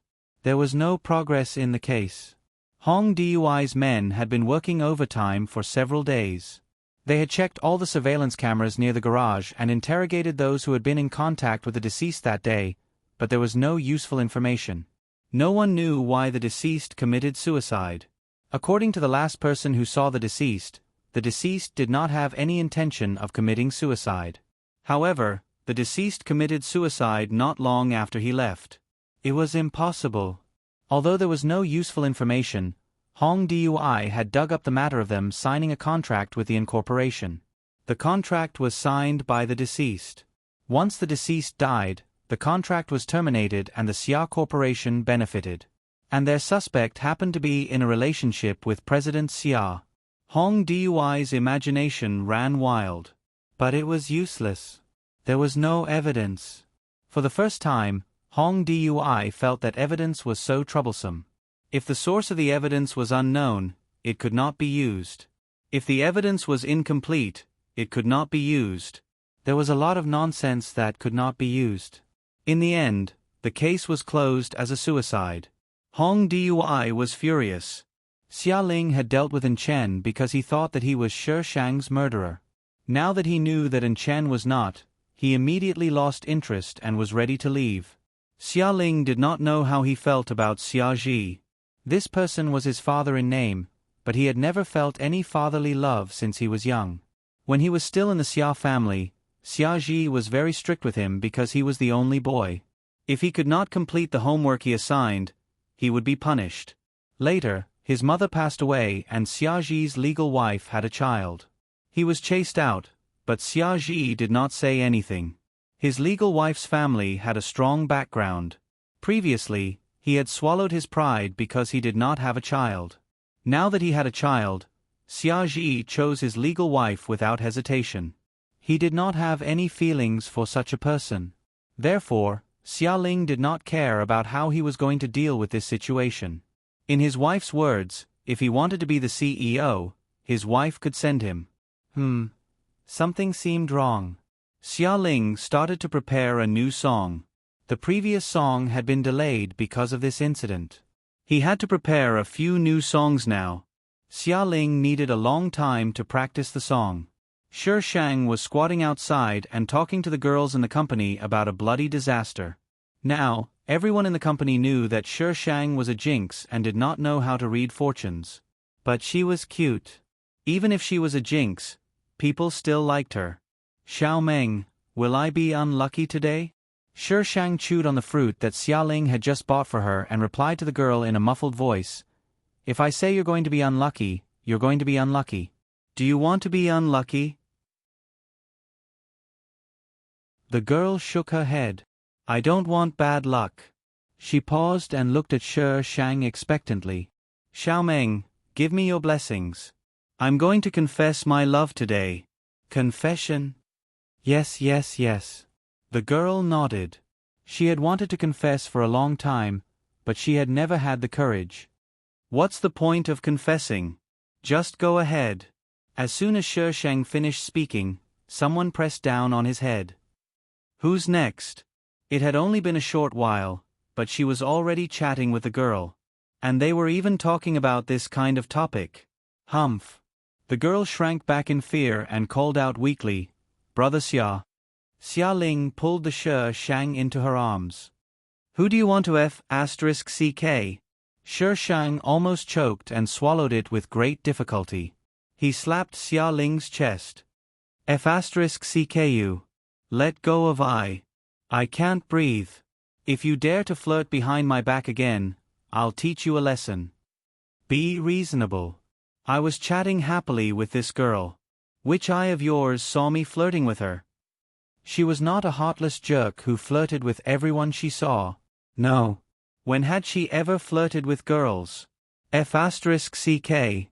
She was not going to take the blame for this.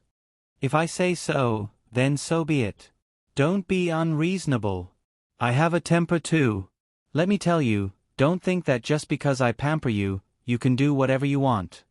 Shi Shang rolled up his sleeves and was about to hit someone. "I don't want to do whatever I want." "Then you want to go to heaven." Xia Ling's lips curled. She leaned over and whispered into Shi Shang's ear, "I want to F***CKU." Shi Shang, Give me back my pure and innocent Feng Ci. Where did this old driver come from?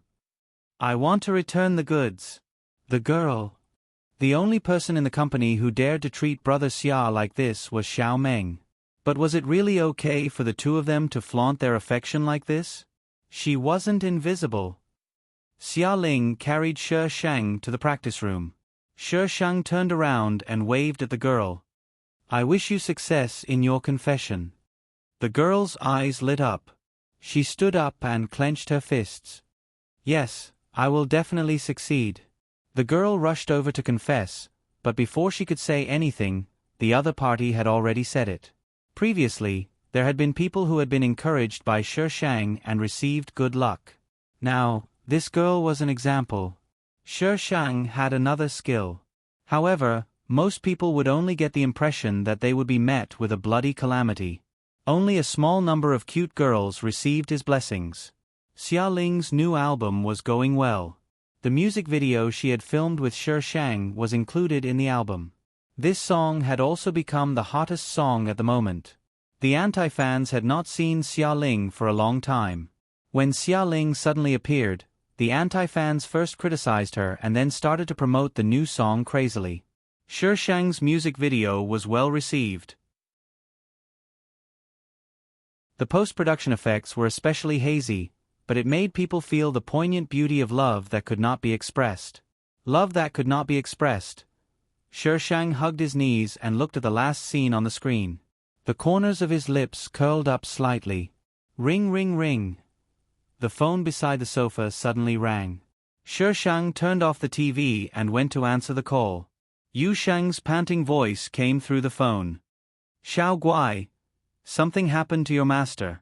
He's at the hospital. Xia Ling is going to pick you up. Come over quickly. Shi Shang's heart skipped a beat. Her master had always been at the Yen residence. They would talk on the phone every few days. They had just spoken on the phone yesterday. How could something have happened? Shi Shang hung up the phone and went to his room to change. When he came downstairs, Xia Ling had just arrived. The hospital was filled with the smell of disinfectant. Shi Shang followed Yu Shang's instructions and went all the way to the intensive care unit. When her master was sent to the hospital, he almost could not be saved. Although he was still breathing, the doctor said that he could die at any time. The hospital said that his organs were failing and he could not maintain the function of a human body. However, the hospital had yet to provide an explanation as to why this was the case. Shi Shang got the doctor's permission to go in and take a look. The moment he entered the ward, he felt a chill. The man on the bed was wearing an oxygen mask. He was thin and looked like a completely different person from the handsome uncle that Shi Shang had seen before. Shi Shang rubbed his forehead, feeling a headache coming on. He took out a piece of talisman paper from his space and stuck it on his master's forehead. The moment the talisman paper touched him, the temperature around the bed suddenly rose. The runes on the talisman paper flickered a few times and the talisman paper slowly disappeared.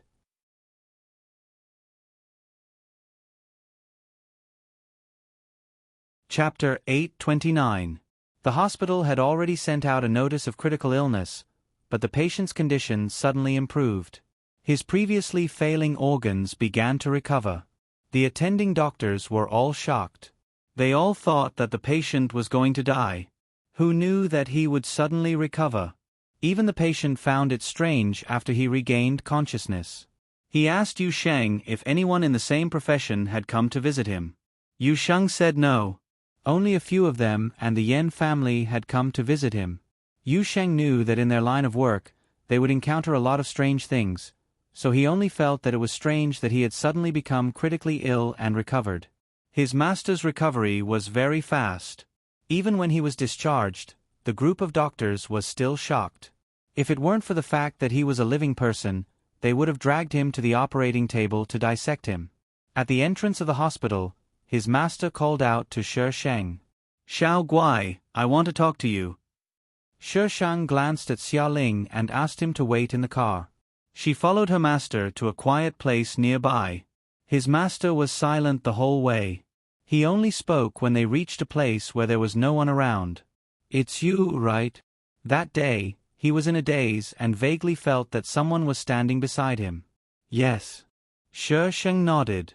She did what she did. Even if it made people suspicious, she didn't care. His master looked at Shi Sheng with a complicated expression. Who taught you? He had taught her so much in the past, but she couldn't learn it. How did she change after a few years? He couldn't recognize her.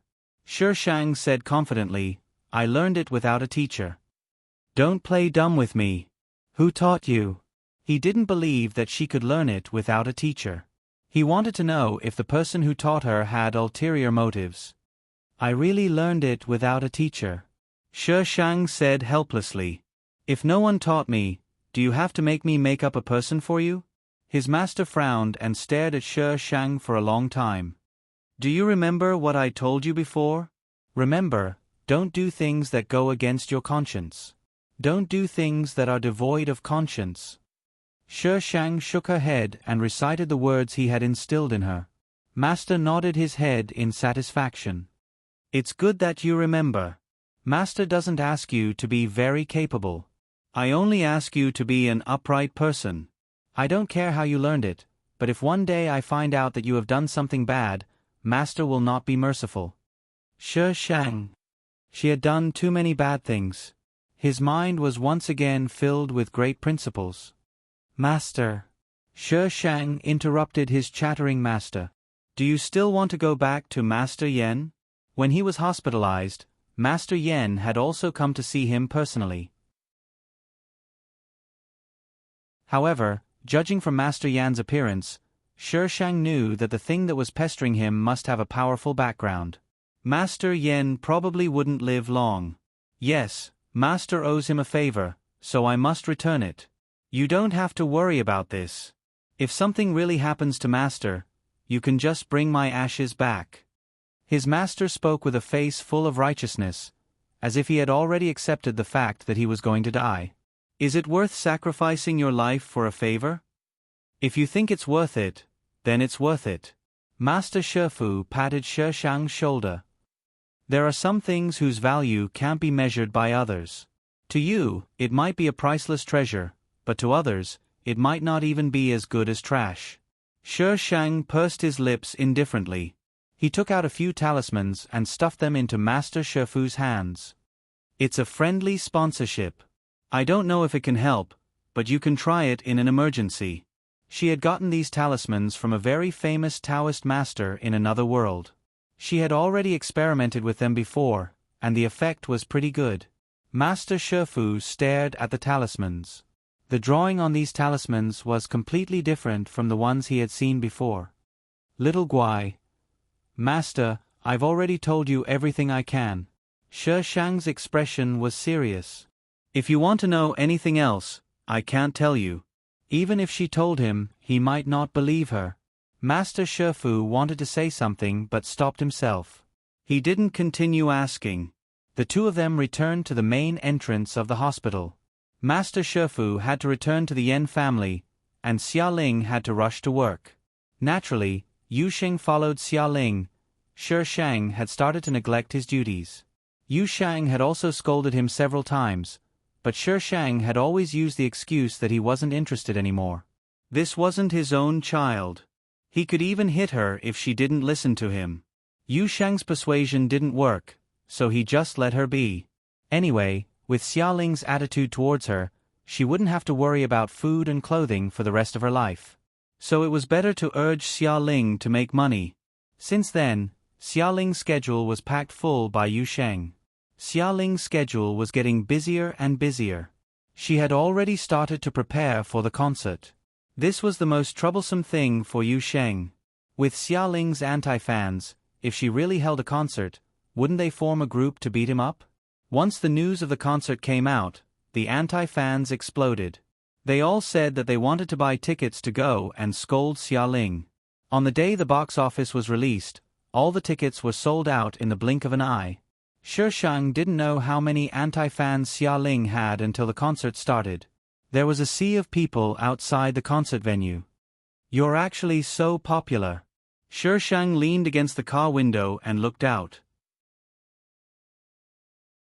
There were people everywhere, and these people were wearing the same t-shirts with the words anti-fans written on them. Even I don't have so many fans. The original owner's fans were all here for her songs. She didn't write songs, so she lost her fans very quickly. Now, her fans all wanted to tear her and Xia Ling apart. But you're the only one by my side, Xia Ling replied with a smile. Shi Shang turned his head and ignored Xia Ling's teasing words. He said angrily, "You're actually more popular than me. She used to be the one who was more popular. This idiot stole her limelight again. Xia Ling. Hashtag what's with my wife's attention? Hashtag there were too many people outside, so it was difficult to enter the concert venue. When they finally got in, there were all kinds of last-minute situations. The backstage was in chaos. Shi Shang stood to the side and covered his mouth, not saying a word. Xia Ling looked at him and thought it was funny. "Brother Xia, go change your clothes first." A staff member handed Xia Ling clothes. He could only rub Shi Shang's head and go change his clothes.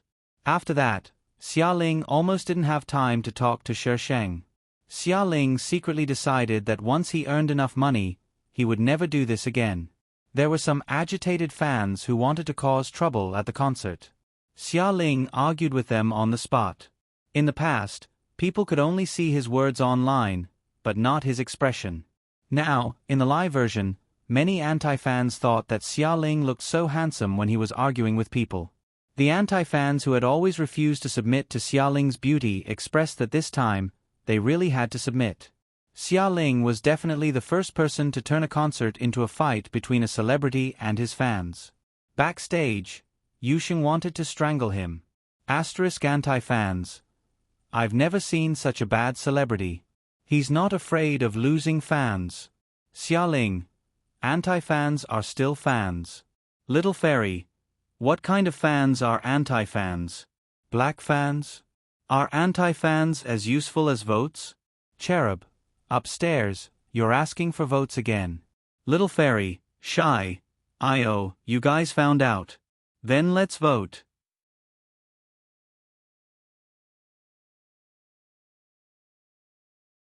Chapter 830. When Xia Ling held her concert all over the world, and Chen's life wasn't easy. The incorporation was maliciously acquired by the Xia Corporation, and Father An tried to save it. He didn't sleep for a few days and was overworked, causing his sudden death. Without Father An, the incorporation, which was already on the verge of collapse, suddenly collapsed. And Chen locked himself in his room. Xia Ling's concert was being broadcasted live on the TV, and the sound of singing flowed in the room. And Chen lay on the ground, surrounded by wine bottles. And Chen tilted his head and looked at the person on the TV, muttering, "Xia Ling, Xia Ling, Xia Ling." Why? He should be the one standing there. He should be the one being surrounded by stars. Why was it Xia Ling in the end? Why? And Chen got up from the ground and rushed to the TV. He grabbed the TV, his eyes full of ferocity. Why? Xia Ling, what right do you have? And Chen became more and more agitated as he shouted. He took something next to him and threw it at the TV, and the singing stopped abruptly. Only the sound of An Chen panting could be heard in the room. Suddenly, there was a knock on the door. President N, someone outside said that they want to take this house away. Xia Ling was ruthless, but his methods were open and above board. Xia Ji was different. He didn't care what methods he used, as long as he could achieve his goal. The incorporation was basically in his hands now, but he was still not satisfied. He couldn't give the An family a chance to make a comeback. The secretary outside wanted to knock again, but the door was suddenly pulled open. Looking into a pair of bloodshot eyes that seemed to be filled with hatred, the secretary almost lost his composure. President An looked so scary. At this moment, An Chen's hair was messy, and his face was pale. His eyes were bloodshot, and his clothes were wrinkled. He didn't look like a Prince Charming at all. The suffocating smell of alcohol assaulted his face. An Chen glanced at the secretary and walked downstairs with a gloomy face. A group of people in suits and leather shoes stood below, and some of them had already started to count the things in his villa. "What are you doing?" And Chen stood on the stairs and said coldly. The leader of the group looked at An Chen with a perfunctory smile. President N, we are going to liquidate all the real estate under your name. Get out. President N. Get out. And Chen's voice was deafening. Everyone stopped and looked at him. His current appearance was truly terrifying. That gaze of his seemed to want to skin them alive. The man's eyelids twitched. Mr. N, you're no longer the young master of the N group. It's an honor for me to call you Mr. N. Get out. Get out of here. And Chen lost control and rushed downstairs, pushing the man out of the door. The man was furious from being pushed. He yelled at the people beside him who didn't move, "What are you waiting for? Hurry up and pull him away." And Chen was pulled away. The man tugged at his wrinkled clothes and sneered disdainfully. I wanted to save some face for President N, but it seems that President N doesn't need us to save face. Throw him out. How dare you? This was his home. What right did they have to throw him out? The man sneered and waved his hand. Did he think he was the young master of Angshi? What a joke. And Chen was thrown out of the door. He didn't have anything on him and was only wearing his pajamas. He looked extremely pathetic. And Chen was kicked out of the house. Penniless, he found Cui Liangye. And Chen looked at the house number and reached out to press the doorbell. However, he didn't press it. What would Cui Liangye think if he saw him like this? Cui Liangye used to follow him around. Just as An Chen was hesitating, the door suddenly opened. The sound of chatter and laughter could be heard from the door. Cui Liangye hugged a woman and was about to go out. An Chen, what happened to you? Cui Liangye was surprised to see An Chen. An Chen glanced at the woman. She was very beautiful and wore designer clothes from head to toe. Cui Liangye kissed the woman's face. Baby, you go first. I have something to talk to my friend. An Chen. The woman smiled contemptuously and said to Cui Liangye, hurry up. I'll only wait for an hour. Got it. Cui Liangye pushed the woman out. The woman swayed her hips and walked past An Chen, bringing with her an intoxicating fragrance. When the woman disappeared from Cui Liangye's sight, he slowly stopped smiling and looked at the downtrodden An Chen. An Chen, why did you come to me? An Chen had seen enough of these people's faces to know what Cui Liangye meant. He turned to leave. Even if he was down and out, he still had his pride. Cui Liangye caught up with An Chen. An Chen, I know you've been having a hard time recently. As a brother, I'm not very capable. There's some money in this card. Consider it my sponsorship. Cui Liangye had a teasing smile on his face. He was no longer as kind and humble as before. An Chen didn't take the card and walked around him. Cui Liangye wasn't going to let him go so easily. He chased after him again. An Chen, don't be shy with your brother. Take it. An Chen threw the card on the ground and glared at him. Cui Liangye, what's the point of humiliating me? Cui Liangye looked at the card on the ground and laughed. An Chen, you know how it feels? Weren't you the same when you were in the group? Did you think you were better than others? When he was in the group, he was almost invisible. No one had paid attention to him. He had enough of those days. Cui Liangye bent down to pick up the card and put it in his pocket. He walked past An Chen with his chin raised. After a few steps, he paused. Do you know who made you lose the opportunity to study? An Chen looked up at Cui Liangye. Cui Liangye laughed. You were afraid that Xia Ling would overshadow you, right? So when Xia Ling caused trouble, you never stopped her. But look, Xia Ling is doing much better than you now. Ha ha ha. Cui Liangye laughed and left. An Chen still knew some people in the circle. He wanted to return to the circle, but if the An family was gone, who in the circle would help him for the sake of the An family? An Chen didn't have a good life.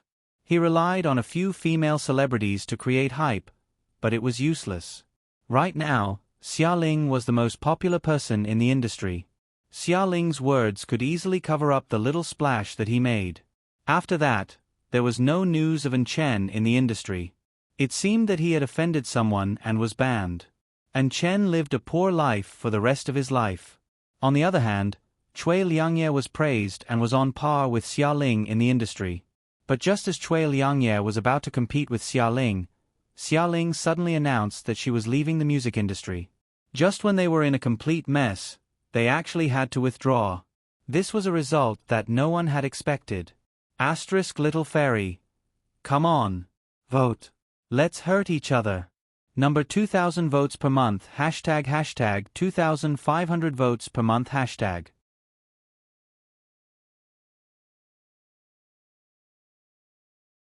Chapter 831. After Xia Ling left the industry, she did not completely disappear from the public eye. On the contrary, she would appear on the hot search list every once in a while. There was no other reason. Shi Shang was up to no good. When one was down on their luck, they could even stuff their teeth with cold water. Shi Shang's bad luck index was comparable to 5 stars. She could encounter a criminal case even when she was having a meal or taking a stroll. Most of the cases were minor, and very few of them were murder cases. The police station was now terrified of Shi Sheng. Whenever they heard her name, they would cover their ears out of reflex. Whenever they encountered her, they would be unlucky. Hong Dui had almost become Shi Shang's personal captain. He stared at the broken glass on the ground for a while before looking at the girl standing by the counter with a leisurely look on her face. What's going on this time? Hong Dui was already exhausted. This girl looked cute, but she gave him the feeling that she was not a good person at all. There was an evil aura around her. She also had a crow's mouth. Good things did not come true, but bad things did. If the criminals encountered her, being arrested would be considered a light punishment. Some would even dig up cases from more than 10 years ago. Their police station's rate of solving cases increased rapidly. Robbery. Shi Shang gestured with his chin. Did he not know that it was robbery? I'm asking, why are you here? Of course I'm here to buy a ring. Shi Shang rolled his eyes. Otherwise, am I here to help them rob? Hong Dui was speechless. You'll get arrested if you talk like that. You're getting married? Hong Dui looked at the man standing beside her. This man. He was also a weirdo. He did not want a bright future and followed this girl all day long, not doing his job properly and causing trouble on the streets. Shi Shang smiled and invited him. Are you here for the wedding, Dui Hong? Hong Dui imagined the wedding scene and shuddered. I'm very busy. He was not going to clean up the mess for them. As they were too familiar with each other, Shi Shang and Xia Ling were quickly let go. Hong Dui went to interrogate the robbers. It's all your fault. As soon as they left the crime scene, Shi Shang complained to Xia Ling, what kind of place did you choose? You're always causing trouble. Xia Ling pressed Shi Shang's head. Who was the one who didn't like the other party and provoked them? Xia Ling was not going to take the blame. He actually wanted to touch you. Speaking of this, he got even angrier. I can't even bear to touch you, but he actually wants to touch you. What's wrong with me scolding him? Damn it. She wasn't even serious about robbing and actually wanted to touch her man. Was she here to be funny? He deserved to be caught. Xia Ling winked at Shi Shang suggestively. I'll let you touch me as much as you want when we get back. Really? Recently, this fellow had been extremely arrogant. He wouldn't even let her touch him, let alone sleep with him. He said that he needed to take care of his body. Nourish my ass. It was not like she was in confinement. I'm so angry. Really? Xia Ling nodded. Shi Shang took out his phone, turned on the recording function, and held it in front of Xia Ling. Come, say it again. Xia Ling. Was he that untrustworthy? Xia Ling glanced at Shi Shang helplessly. I'll let Xiao Guai touch me as much as he wants when we get back. Ah! As soon as Xia Ling's voice fell, a scream rang out from the side. The high-pitched scream scared the Shi Shang so much that he almost threw his phone away. Xia Ling, it's Xia Ling. Oh my God, I actually saw Xia Ling in the flesh. The excited voices of the fans kept coming from the side. More and more people started to gather around them. There were already a lot of people outside. With so many people surrounding them, Shishang and Xialing had no choice but to return to the crime scene. Why did you come back? Hong Dui heard the commotion and came out. When he saw that the Jinx, Shishang, had returned, he immediately scolded them. Shishang looked distressed. It's hard to give up on a natural beauty. There are too many people who admire me. Hong Dui, do you mind if the police cars clear the way for me? Hong Dui. Did he think that he was deaf? People were calling out his partner's name. Why did he have to flatter himself? Wait at the side. Don't cause trouble. Hong Dui warned Shishang. At this moment, Weibo had already exploded. Hashtag a gold shop in the east of the city was robbed and Xialing appeared at the scene. Hashtag Xialing is causing trouble again. Hashtag Xialing is possessed by Detective Conan, causing trouble wherever she goes. Hashtag. Just as Hong Dui expected, Shishang and Xialing's wedding did not go very smoothly. The process was full of twists and turns. First, the motorcade was stuck in a traffic jam and the wedding was delayed. Then, something happened to the wedding MC. Halfway through the wedding, the entire venue lost power. Unexpected situations, big and small, emerged one after another. Shishang was so angry that he almost ran away with the groom. The comments of the netizens about this complicated wedding were, "Serves you right. Who asked you to flaunt your love and stir up trouble for no reason? Who asked you to say that someone else would have a bloody disaster? Now you're unlucky. This is retribution." This matter was enough to make the anti-fans laugh for a year. They had never seen a wedding as unlucky as this. Her master had already completed Old Yan's task. Old Yan died in the end. According to her master, it had something to do with the person Old Yan liked when he was young. Old Yan died willingly in the end. After attending her wedding, her master returned to the mountain. Her master was suspicious about his disciple's sudden change in attitude. Therefore, not long after returning to the mountain, he called Shishang back and tested him in various ways. Except for the fact that Shishang's personality had changed a lot, there was no difference in other aspects. Shishang swindled people on the mountain for a while, causing chaos on the mountain. Her master hurriedly drove him away. Xialing lived a long life in this life. She died of old age. After arranging Xialing's funeral, Shishang returned to the system space. After returning to the system space, Shishang sat on the ground and was in a daze for a while. No one knew what he was thinking. Host. How long do you want to rest? What does it have to do with you? Why do you care how long I rest? I'm scared. Why hasn't your master come back yet? Shishang turned to look at the screen. Can he do it? Even if he couldn't reconnect the channel, he should be able to send a message. You ask me? Who should I ask? The system sullenly refreshed the information. Name, Shishang moral points, 292000 health points, 40 points, 50,000 task level, B task score, 85 hidden task, incomplete hidden task reward, 3,000 points deducted item list, Queen's Crown, Ghost King's Heart, Dark Knight, Kirin Blood F***CK. Completing the hidden task only gave me 2,000 points. Why did you deduct 3,000 points? Capricious. Anyway, it's already like this. Let's just hurt each other. Who's afraid of who? Shishang gritted his teeth, took out his iron sword and slashed at the screen. However, before his iron sword touched the screen automatically disappeared. My system is so powerful. It even learned how to fight back. The system was now holding the idea of smashing a broken jar. Even if its master wasn't here, it still wanted to be a righteous system that didn't fear its master. Asterisk the 25th world ended. Shishang, system, you're awesome. Are you backing it up? Little fairy, what does it have to do with me? Dumbfounded, Shishang, if it wasn't for you, how would it dare to go against me? Little fairy. Maybe the system is messed up? Does it need to be repaired?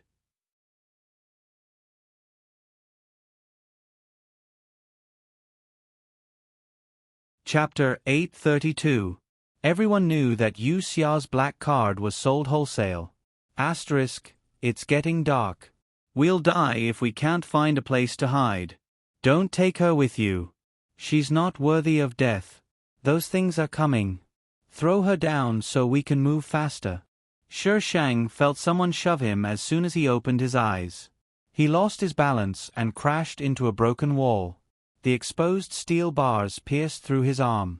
Shi Shang supported himself against the wall to prevent the steel bars from piercing into his arm. Damn it! Why am I so unlucky? She seems to be awake. Sounds of discussion could be heard from the front. Shi Shang turned her head to look. The first thing she saw was a pile of rubble. The skyscrapers looked like they had been bombed.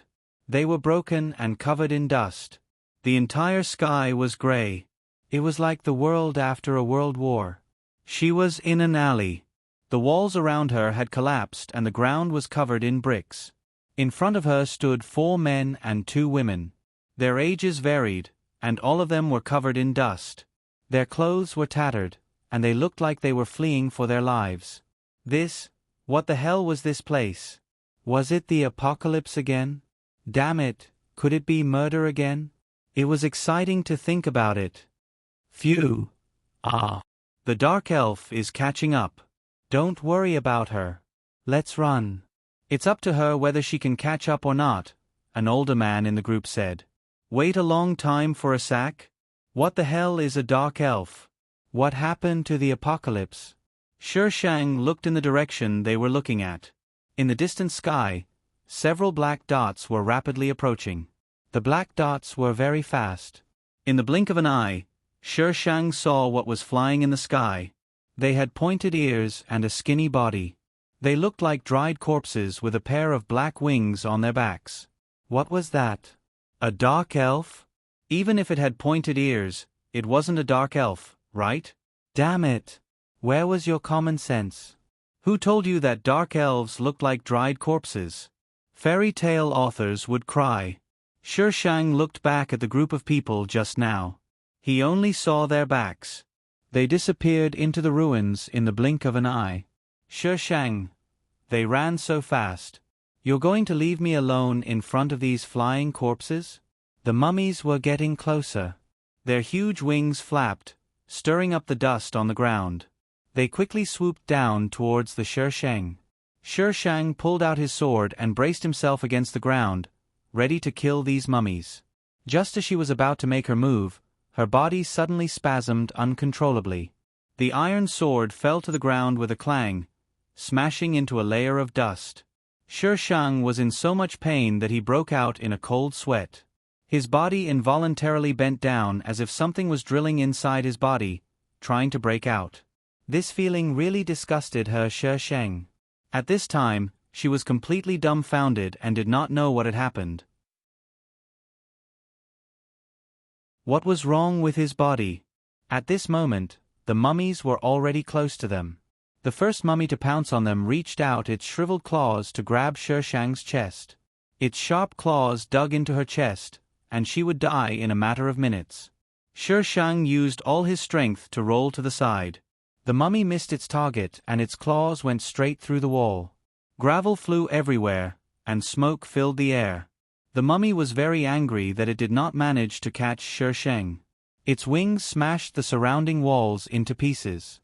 Shi Shang finally managed to move to a place where he could block the attack, but the mummy's wings exposed him again. F***ck. Look at what you're capable of. Shi Shang ordered the iron sword to kill the mummy. The iron sword jumped up from the ground and slashed at the mummy. The iron sword split the mummy into 2 halves. However, something strange happened. The 2 halves of the mummy automatically regenerated and became 2 mummies. Regenerate. Shi Shang's eyes widened. What a scam. What happened to being each other's angel? Bah. Angel my ass. Shi Shang took out an energy ball from the dimension. Even if I can't kill you, I can still blast you to death. After the iron sword realized that the mummy would split into 2 halves, it stopped slashing at them. Instead, it flew to Shi Shang and blocked their path. The other mummies had arrived and surrounded Shi Sheng from all directions. Perhaps it was the aura emitted by the iron sword that made them instinctively feel danger and did not dare to move forward. The iron sword had bought some time for Shi Sheng. By now, she was feeling much better. She got up from the ground and jumped onto the iron sword. The iron sword instantly flew up and put some distance between her and the mummies. The mummies saw that their food was about to escape. They flapped their black wings and chased after it. The iron sword was much faster than the mummies. Halfway through the chase, Shi Sheng had already thrown the energy ball down. The energy ball fell to the ground and exploded with a bang. Wave-like airflow rippled from the ground, and the terrifying air pressure pushed towards the distance. The two mummies that were closer to the ground were sucked into the airflow and turned into ashes in an instant.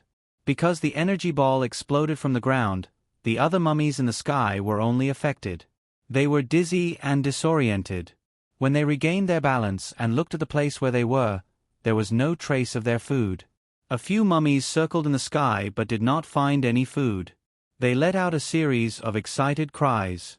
They circled around the crater a few times. They were probably curious about what the crater was. They even let out cries from time to time, as if they were communicating with each other. One of the mummies circled twice and slowly landed on the ground. It tilted its head and seemed to be checking the surroundings. After confirming that there was no danger, it folded its wings and slowly approached the crater. The other mummies in the sky followed suit and landed on the ground. Just as the mummies were about to reach the crater, a few small balls fell from the sky. The mummies were drowned in the explosion before they could spread their wings. Shi Sheng stepped on the sword and landed from a higher place. He could no longer see the mummies below, only the craters created by the explosion. Damn it, they dare to fight with I. Shi Sheng's pupils shrank. The sound of flapping wings came closer and closer. Black dots were flying toward her at the speed of light. Countless mummies. F***ck. F***ck. F***ck. Did I still have a battalion after killing a small team? I was still in the beginner's village and you were already fighting the big boss. It would be a miracle if you could clear the game. Run. Iron sword. Run again? You're not going to kill everyone and stop acting cool? Kill my ass. I don't even know how these things killed I. Run. As long as there's life, there's hope. I'll come back one day. The mummies were much faster than Shi Sheng expected. They almost caught up with her iron sword.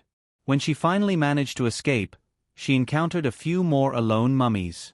These things seemed to be everywhere in the world. She would encounter them if she was not careful. Shi Sheng spent some effort to kill them. When she found a safe place, she was already exhausted. The sudden spasm in her body had already used up a lot of her energy. Moreover, this body did not seem to be in a good condition. She could not play with a good body every time. I don't know what category this is. Adventure? Horror? Infinite flow?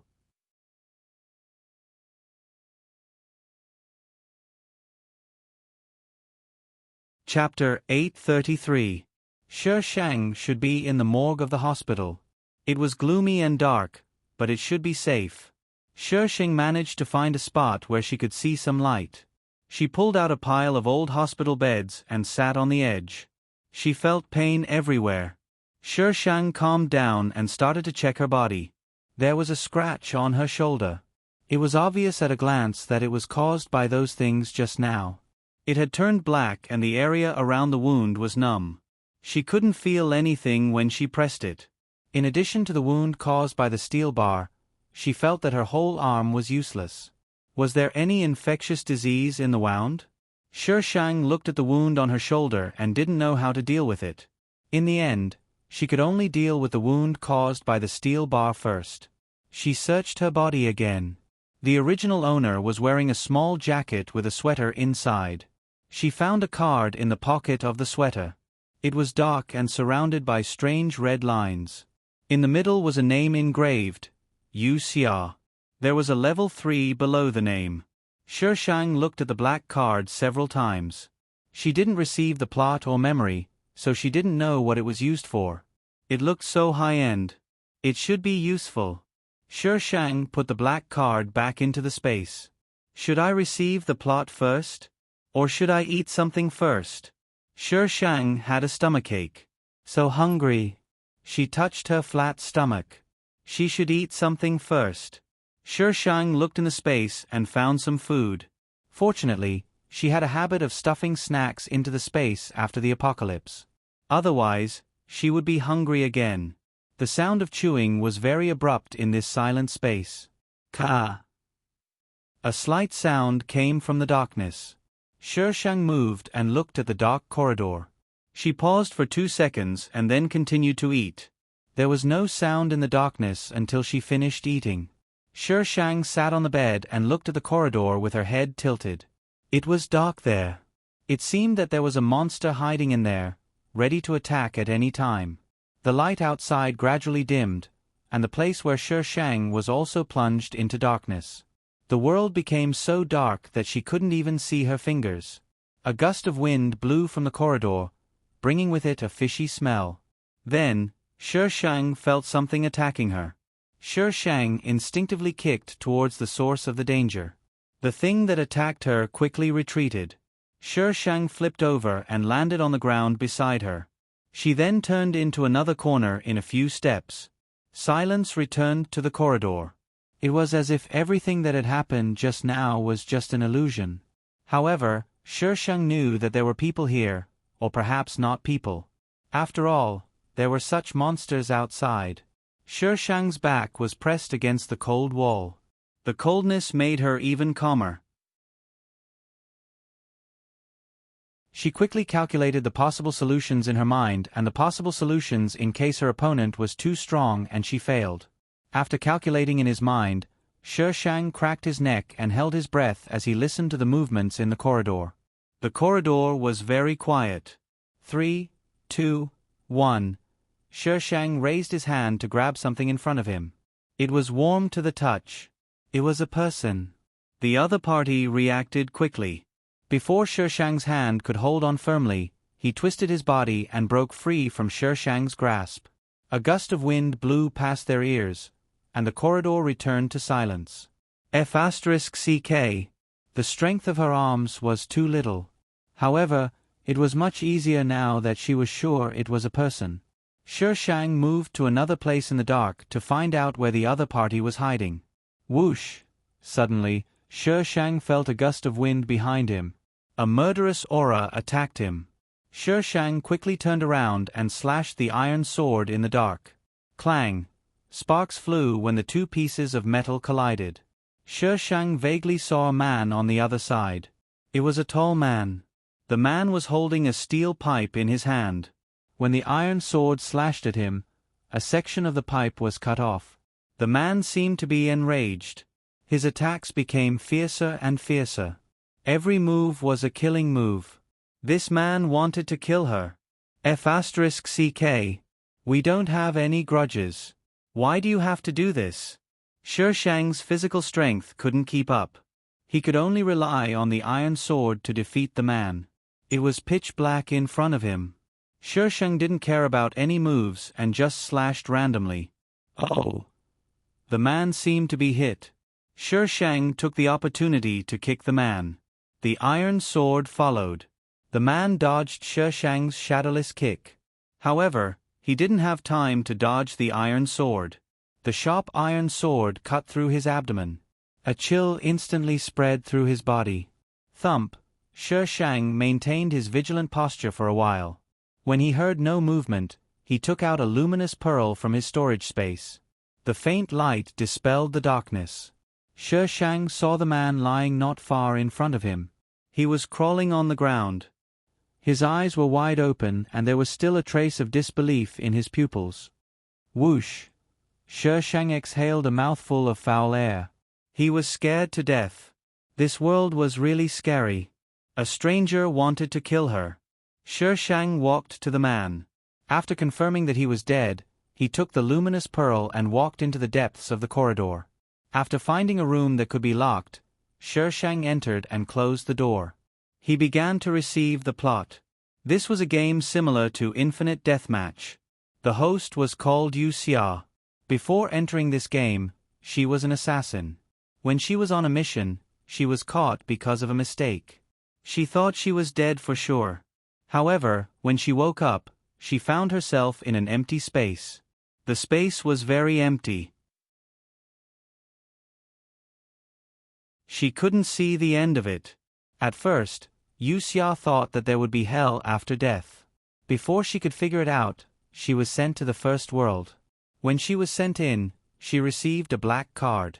The black card was like a symbol of status. It had a name, level, points, and missions on it. The rule of this game was to survive. There were 2 ways to survive. The first was to kill enough people to squeeze into the leaderboard. The second was to find the item on the black card or save someone. The host was born cold and emotionless. She chose the path of killing. She had survived the previous 2 worlds. But in the 3rd world, the host met the female lead, AI Me. No matter how high the female lead was, she would be slapped in the face when she met the female lead. AI Me and the host chose 2 completely different paths. It was normal for the 2 to meet. In the 3rd world, the 2 met frequently. The female lead stopped the host from killing people for no reason. The host had already chosen the mission mode and couldn't change it. The female lead kept stopping her.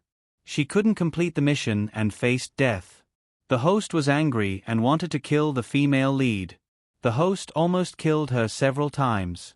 However, the female lead had an undying aura and escaped safely.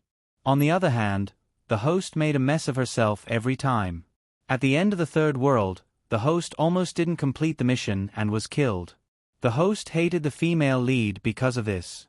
In the 4th world, after meeting AI Me, the host only wanted to kill AI Me. She started to court death. In the end, the host was killed by the female lead. The host was just a stepping stone for the female lead in this world. She couldn't even be considered a small boss. Her last wish was very simple. Take revenge and live. * Please vote. The setting of this world was similar to a fast travel. The main character needed to complete the mission in each world to survive. It was just more violent. Killing people was a must.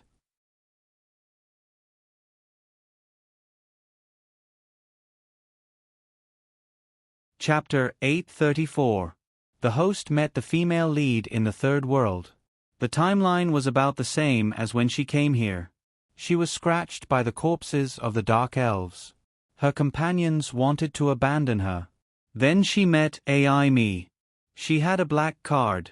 Everyone who entered this world had one. The black card also had a skill. AI Me's skill was healing. It could heal people who were scratched by the Dark Elves.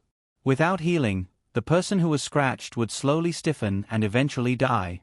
AI Me healed the host. Because of this, the host didn't kill AI Me from the beginning. The host had experienced 2 worlds, but AI Me was a newcomer. She had just entered the 1st world. Ever since she healed the host had been with AI Me. After following the host, AI Me found out that the black card could be stolen. It was also after that AI Me began to intentionally or unintentionally stop the original owner from killing people. The host didn't know why, but Shi Shang knew the story. She knew that AI Me stopped the host because of her mission.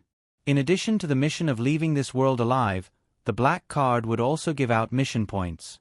Points could be used to upgrade the skills of the black card. AI Me accepted the mission to stop the host from killing people. AI Me also wanted to live. Even if she knew that the host would die, she had to do it. Both of them had the same goal. Both of them wanted to live. If there was anyone at fault, it was probably the instigator who had instigated this incident. She was scratched by the Dark Elves. If she didn't find the healing card, she would die. It was scarier than zombies. Shi Shang pulled her shoulder to take a look. The wound looked worse than before. She could still feel the spot where she had pinched earlier. Now she couldn't feel it at all. I'm going to die. I'm going to die. In the story, only the healing card could save people. Where could she find it now? Sher Shang opened the door and went out. The man from before was still lying on the ground. Sher Shang searched his body and found a black card. It was level 3. How did she know the skill of this thing? Sher Shang recalled the story. It took her a while to find a way to use it. No matter whose black card it was, it needed points to use. You could also steal the points from other people's black cards. Sher Shang connected her black card to the back of the man's black card. A row of white words appeared on her card. Remaining points, 20 points to be robbed, 60 skill, invisibility. Damn, his skill was actually invisibility. No wonder she spent so much effort to detect him. This thing couldn't save her. Sher Shang threw the black card back to the man. After thinking for a while, he picked it up. Even if he didn't use it, he couldn't let others take advantage of it. It's fine to keep it and look good. Right, what was the original owner's skill again? The original owner's black card skill was speed.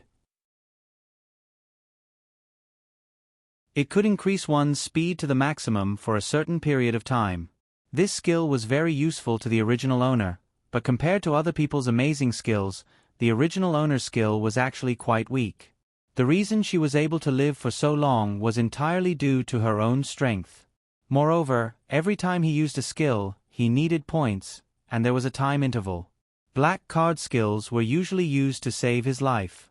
Of course, if one had enough points, this skill could be used to kill people. Sher Shang tried to sense this world, but he didn't sense any Reiki. It seemed that he couldn't save himself. It was better to go out and look for a healing card. This world had become a world of ruins. Once night fell, it would be pitch black. Moreover, the dark elves were active at night. Going out at night was suicide. Sher Shang waited until dawn to go out. At this time, he couldn't feel his entire arm. It felt like someone else's hand. The world of ruins was very big. In other words, each world was very big. The number of people who entered each time was different. In the original owner's first world, there were 500 people. In the end, only 100 people survived. In the second world, there were 1,000 people. In the original owner's world, only 100 people survived. In the third world, there were 5,000 people. In the original owner's world, only 100 people could enter. Ouch! Sher Shang's thoughts were interrupted by a shout. He looked at a pile of rocks in front of him.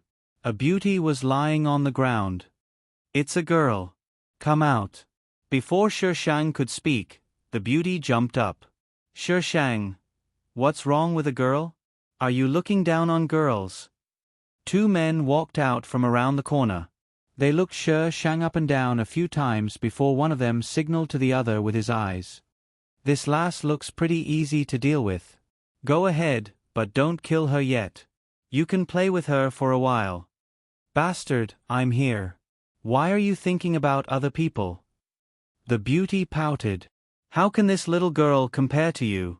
She's going to die anyway. Why are you jealous? The people on the other side didn't care about Sher Shang at all. Have you learned that you can't judge a book by its cover? Sher Shang crossed his arms. His eyes were calm, but they seemed to be tinged with coldness. I can't kill a group of dark elves, but can't I kill you 3 idiots? You want to kill me? Who gave you the guts? Little girl, you're quite arrogant.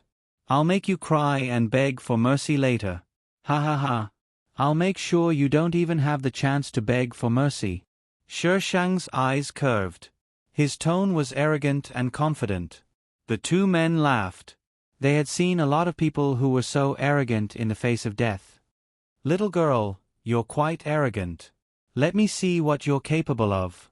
Sher Shang's eyes darkened. With a slight movement of his wrist, the iron sword suddenly appeared. Before the people on the other side could see it clearly, the murderous aura of the sword had already swept over. She had rested well last night. Except for one of her arms that was getting numb, she didn't feel much discomfort anywhere else. It was easy to kill these 3 people. Sher Shang found a few black cards on them.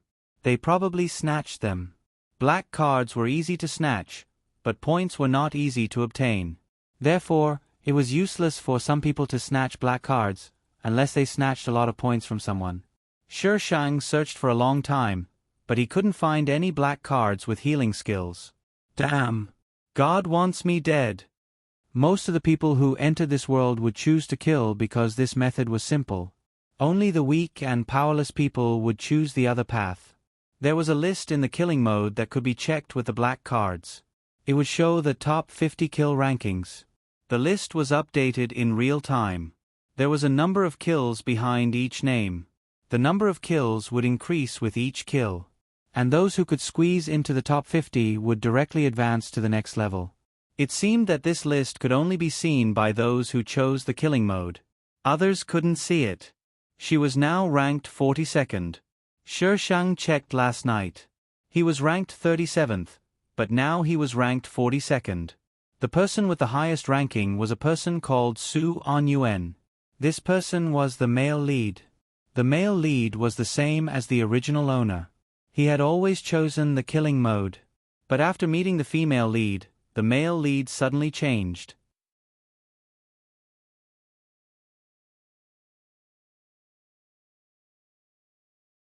Chapter 835. After entering this world, even if Shi Shang didn't kill anyone, there would still be people who wanted to kill her. Everyone was trying to survive. If you died, you could only blame your bad luck. The rules of the game were like this. She couldn't blame anyone. Since this was the case, Shi Shang didn't hold back. Her ranking rose rapidly. She squeezed into the top 30 but didn't see a single healing card. It was obvious how rare healing cards were. Well, not only were healing cards rare, but many of the black cards had a single skill. Only a few skills were repeated. For example, her speed was the most common skill. She deserved to be cannon fodder. So angry. They actually discriminated against cannon fodder. Was the person who set the rules of the game a retard? Shi Shang looked at her hands that were getting numb. If she didn't find a healing card soon, she would die. System, do you have any tools for me to use? Oh my god, I forgot about the system. This retard system had a shop. Character value is too low. Not available. Character value. Where's I's sword? 10,000 points for exchange. The system immediately changed its words. What? 10,000? I only had 50,000 points. You want 10,000 points? Do you think I'm a fool? I'm a fool? Do you want to live? This system also has integrity. It can't be moved by poverty, and it can't be bent by force. I don't want to live anymore. I'll just wait for death. There was still the next world. What was there to be afraid of? Host, you can't have such thoughts. The system finally reluctantly gave her a healing item. However, it couldn't completely cure her. It could only delay it. Therefore, Shi Shang still had to find a healing card. Tell me honestly, is the female lead the only one who has a healing card? This system was pushing her to the female lead's side. No, but there are only 2 in this world. She didn't want to answer, but why couldn't she control her mouth? Ah, master, I've been played to death. Who has the other card? I don't know. If the system said it didn't know, then it definitely didn't know. If she didn't have enough authority, this retard system would definitely be smug. Shi Shang searched through the plot. The plot didn't seem to mention anyone who had a healing card. The female lead's healing card seemed to be unique. Forget it. Let's find the female lead. After all, if she died, they would be separated. However, where the hell was she going to find a retarded female lead? Locate AI me. Requires 1,000 points. Shi Shang. You didn't want it before. What was the meaning of suddenly charging a fee? It's just a fee. Do you want it or not? If you're so capable, then upgrade your access. It was probably because it had been with Shi Shang for a long time that the system was ready to go all out. It also had a temper. My retarded system is amazing. You even dare to go against I. Who gave you the guts? The host was riding on its head every day. It would be laughed at by its peers. Humph. I don't want it. Anyway, there was still the plot, so he would definitely meet the female lead. When the host is willful, no one can compare to her. No, it was because the host was very rational and always remembered that she could start over if she died. The entire world was in ruins, broken walls, and occasionally, human corpses could be seen. Dark elves rarely appeared during the day, and it was definitely rare for her to encounter one like the last time she came here. Run! This loud shout exploded on the ground. Then, there was a shrill scream. It was the voice of a dark elf. Shang looked down. She was standing on a tall building that had been cut in half at the waist. She could clearly see the scene below. A dark elf had blocked 3 people in an alley. There were 2 men and a woman. One of the men was cut open by the dark elf in order to protect the woman. Run! The man didn't forget to yell at the woman before he died. The other man pushed the woman, probably telling her to run. He would stop the dark elf. She didn't know what the woman was thinking. Instead of running, she took out a black card and activated it. Shang saw black wings suddenly grow on her back. What kind of ability was this? After the woman grew wings, her strength increased greatly. She actually killed the dark elf. As soon as the dark elf died, the wings on the woman's back disappeared and she fell to the ground. Shang covered her eyes. It hurt just looking at it. Just as Shang was watching the show, a dark elf came out of nowhere and attacked her neck with its sharp claws. Shang was standing on the edge. She had no choice but to jump down when the dark elf attacked. She stepped on the protruding part below and quickly entered the building. The dark elf swooped down from above and hit the outside frame angrily. It wanted to enter the building. Shang silently gave it the middle finger. It's your fault for not being able to enter because you have a pair of wings. The dark elf was provoked. It suddenly retreated and spun in the air. Then, it rushed toward Shang. Just as it was about to hit the frame, the dark elf's wings disappeared and it jumped in through the narrow frame. Shang. This didn't make sense. How could your wings disappear just like that? King tricked I again. The dark elf screamed. The sound waves quickly spread throughout the building and outside. It was calling for its companions. Shang snorted. Did it think that I was still as easy to bully as before? She took out the iron sword. While the dark elf was still screaming, she rushed out and stabbed the dark elf's abdomen. If she cut any part of the dark elf's body, it would split into 2. Of course, this thing was not invincible. Its weakness was its abdomen. There was a crystal in its abdomen. If the crystal broke, the dark elf would die. However, the skin on the dark elf's abdomen was very hard. So, it was actually very difficult to kill. Of course, this was only for ordinary people. For Shang, it was very easy. After all, the iron sword could cut through anything no matter how hard it was. Shang finished off the dark elf and turned to go downstairs. She would be besieged when the main force arrived. It was not worth it. It was better to run away first. She had just gone down 2 floors when someone ran up. Both parties bumped into each other on the stairs that had lost their handrails. This was one of the 3 people that Shang saw earlier. He was carrying a little girl in his arms. The dark elf is coming up, the man said cautiously. Stay alive. He was afraid that Shang would make a move on him. Shang smiled and jumped down the stairs. He did a few suave somersaults and landed on the stairs below. A cold light flashed in his hand. The sharp iron sword slashed at the dark elf that was rushing up. The man's face changed. No. As the man shouted, the dark elf was cut in half. The crystal in its abdomen shattered into powder and scattered into the air. The man was dumbfounded. This was too valiant. Shang. Very good. Successful posturing. Little fairy. Retard. Shang. Who are you talking about? Little fairy. System. Why did I get shot even though I was lying down? Little fairy. Because you're a retard. System. What's going on with the newspaper? System owner.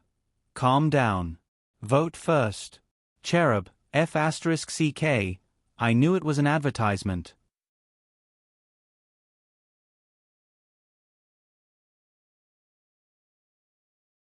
Chapter 836. Shi Shang had just finished showing off when he glanced downstairs and saw a swarm of dark elves rushing up from below. These things were harder to deal with than zombies. They ran very fast and there were so many of them. Even if his hands were crippled, he wouldn't be able to kill them all. The man was still in a daze when Shi Shang ran back and disappeared around the corner in the blink of an eye. The man. What happened to being cool and arrogant? The man didn't dare to delay and hurriedly carried the girl upstairs. This building used to be an office building. The floor was full of junk. The man chased after Shi Shang but he couldn't see him. He gritted his teeth and carried the girl into a room with an intact door. After putting the girl down, the man immediately used the things in the room to block the door. The commotion outside grew louder and louder. Some dark elves scratched the door and even broke it. They stuck close to the gap and peeked inside. The man stuck to the wall and didn't move. He even lowered his breathing for fear that the dark elves outside would rush in. The dark elves outside looked for a while. They didn't see any food and slowly retreated. They chased upstairs. The man sighed in relief. Bang! The door was suddenly slammed open and a dark elf appeared at the door. The man's breath was stuck in his mouth. Just when the man thought that he was going to die, the ear-piercing screams came from upstairs again. The dark elf tilted his head and looked outside. After a few seconds, he gave up on the man and ran away. The man's back was covered in cold sweat. There was no movement outside. Only the screams from upstairs were louder and louder. It was like a chorus that hurt his eardrums. The screams lasted for a long time before disappearing. When the surroundings returned to silence, the man waited for a while before slowly moving to the door. He stretched his head out and looked outside. It was even more chaotic than before, but he didn't look at the dark elf. He wanted to take the girl downstairs and leave. After all, those things just now had all gone upstairs. But when he reached the stairs, he suddenly changed his direction and went upstairs. It was very quiet upstairs. The man carefully went upstairs. There was nothing on the first 2 floors. When he reached the 3rd floor, he saw the corpses of the dark elves. Densely packed corpses. They covered the entire floor. There were even more on the 4th floor. Among the corpses, he saw the girl from before. She was sitting on a mountain of dark elves' corpses. Some crystals were piled at her feet.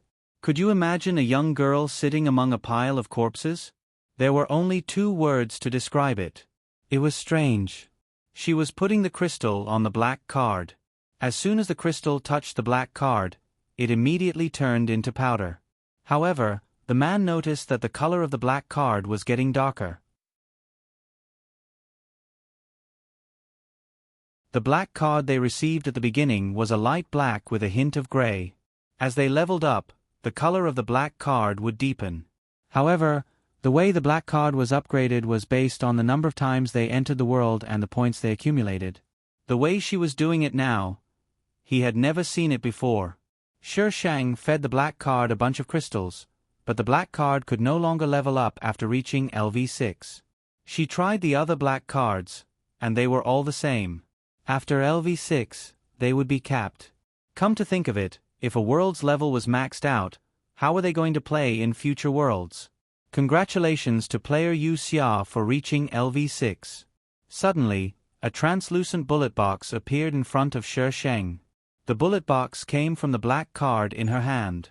Amazing black technology. Kill Yu Xia, and you will be eligible to level up twice. You will get 20,000 points. After the congratulatory message, another message popped up. Shi Shang. Flips table. Why would killing I be able to level up directly? If you level up too quickly, you will be obliterated. An explanation came from afar. Shi Shang looked up. The man was holding the little girl and standing at the stairs. He was also holding a black card in his hand. A translucent bullet box could be vaguely seen. What the F***CK? Notification to the whole server? The man was called Pei Jin, and the little girl was called Meow Meow. This was the fourth world that the man had experienced, and he was older than the original owner. Pei Jin told Shi Shang that if a black card holder was too powerful in a world, they would be issued a mission similar to a wanted list. Moreover, everyone's black card could locate her within a radius of 100 miles. He had also received this mission in the third world, and that person's ending was very tragic. You can level up directly by killing me. Why don't you kill me? Shi Shang held his chin and looked at the man opposite him. The man smiled bitterly. You can kill so many dark elves. Am I your opponent? The most powerful person he had seen was killing 10 dark elves. But this little girl killed so many dark elves in one breath. He would be crazy to go up and kill her. Shi Shang smiled and lowered his head to continue playing with the black cards. He was determined to raise all the black cards to level 6. How did you find out that these crystals can level up the black cards? Pei Jin asked tentatively. Shi Shang answered while feeding the black cards, boring. In this kind of game, the things that appeared might not be useful, but they might not be useless either. Everything had to be tried. Otherwise, how would one know? Bang! The alert in Shi Shang's hand suddenly exploded. The power was not very strong, but Shi Shang's face was covered in black dust. How would he know what kind of surprise there would be? Flip's table. What kind of surprise was this? It suddenly exploded.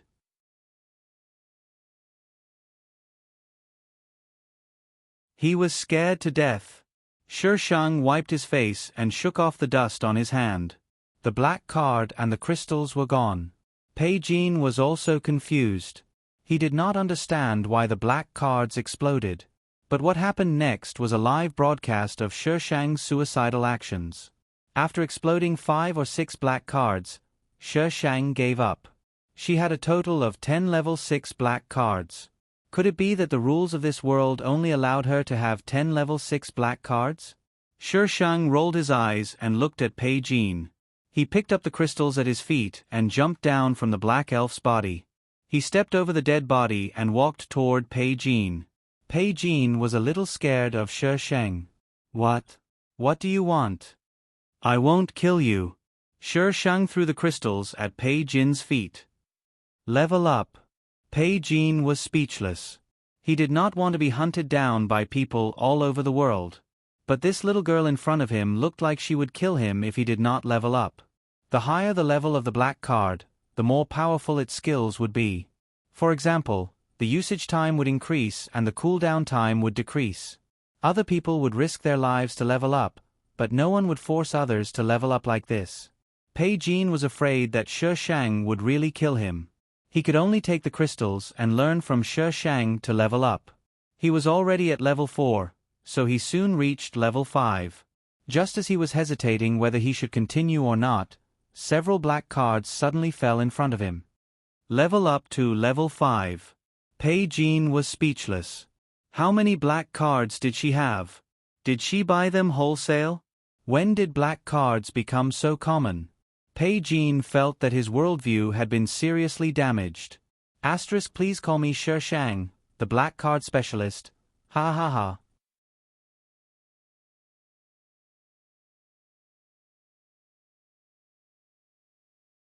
Chapter 837. The 10 black cards that Shi Shang gave Pei Jin also exploded after they were upgraded to the 5th level. Trash. Shi Shang curled his lips. A person could only have 10 cards of the same level. Pei Jin had been through so many worlds, so he was not stupid. Thinking about what happened before, he understood. Miss you this card. Shi Shang waved his hand and said generously, it's for you. For him.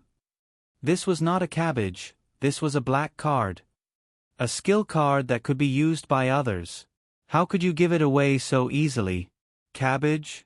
Pei Jin was so shocked that he didn't come back to his senses for a while. When he came back to his senses, the rich Shi Shang who gave him the card was already squatting beside him and feeding the black card.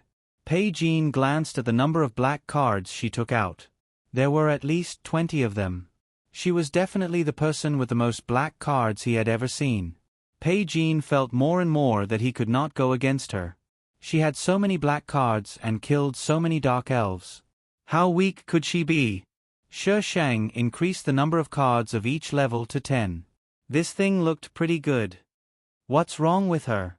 Shi Shang put away the black cards and glanced at the little girl named Miao Miao in Pei Jin's arms. She looked to be about 15 or 16 years old. Her face was the size of a palm and her blonde hair was a bit dull, probably because she had not washed it for a long time. Miao Miao used the black card and needs to rest for 24 hours. Pei Jin did not know if he did not dare to hide it or if he subconsciously answered. Shi Shang stood up and commented, "Her black card skill is a bit awesome." Pei Jin was a bit nervous. She had so many black cards. Would she steal Miao Miao's? But Pei Jin was obviously thinking too much. Shi Shang turned around and fiddled with the dark elf's body after saying this. Pei Jin had no idea what this girl was thinking. As the sky darkened, the sound of the dark elves outside became louder and louder. The whole building was dark. Pei Jin gave Miao Miao time to change her position, and the person who was eating biscuits beside the dark elf's body was gone. He quickly looked around, but it was too dark to see where she was. Pei Jin was on guard against Shi Sheng. After all, she seemed to be very powerful. If she really wanted to kill them, it would be a piece of cake. Just as Pei Jin was looking for Shi Shang, a faint voice sounded behind him. "Are you hungry?" Pei Jin's hair stood on end. When did she run to the back? A bag of biscuits was thrown down from above. Pei Jin turned his head to look. She was standing behind him silently, like a ghost. "You. What on earth do you want? If you want to kill me, just say the word." Shi Shang turned around and pulled a chair out of nowhere. He sneered and said, "That little girl is just pleasing to the eye. If I wanted to kill you, I would have done it long ago." Pei Jin thought about it and agreed. However, this reason was really strange. He reached out to pet Miao Miao and asked tentatively, "You know Miao Miao?" He had only met Miao Miao in this world. She was a newcomer, and because she was about the same age as his sister, he took care of her. Shi Shang didn't answer Pei Jin. He didn't need a reason to like someone. Pei Jin and Shi Shang stayed there until dawn. He only ate a little bit of the bag of biscuits. Every world had a source of food, and it could be found in some places. However, very few people could get their hands on it. Therefore, the old people would save food to prevent starvation later in the game. In the previous world, he had even seen people eating other people. At dawn, a few people snuck into the area. These people were obviously here to kill Shi Sheng. They probably happened to be nearby and didn't dare to come at night, so they could only come at dawn. Shi Sheng was the only one who saw the leveling up message. The other people who received the mission didn't know what level Shi Sheng was at. Usually, the old people wouldn't act rashly. The first to act was definitely a newcomer who had just entered the game and didn't know the rules, but still wanted to survive. Shi Shang took care of these people. Pei Jin knew that this little girl was not someone to be trifled with. He followed behind her with Miao Miao in his arms. At this moment, it seemed safer to follow her. Shi Shang didn't object. Along the way, they met a few people who wanted to kill her. Shi Shang quickly took care of them. In the afternoon, Shi Shang found a place to rest. Pei Jin sat next to him with Miao Miao in his arms. It should be about time. Pei Jin waited for Miao Miao to wake up. "Oh." The girl in his arms moaned. "Miao Miao." Pei Jin looked a little nervous. "You're awake." The blonde girl slowly opened her eyes. Her eyes were as blue as the sky after the rain. Her long eyelashes fluttered, and there was a little confusion in her eyes. She looked cute. Her vision was a little blurry. Suddenly, a face appeared in front of her. "Your eyes are so beautiful."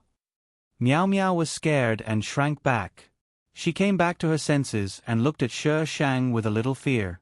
Why did she feel like gouging her eyes out just now? "Miao Miao, She's you xia. Don't be afraid. Pei Jin patted Miao Miao's back and helped her sit up. Miao Miao looked at Shi Shang carefully and said hello in a low voice. Hello.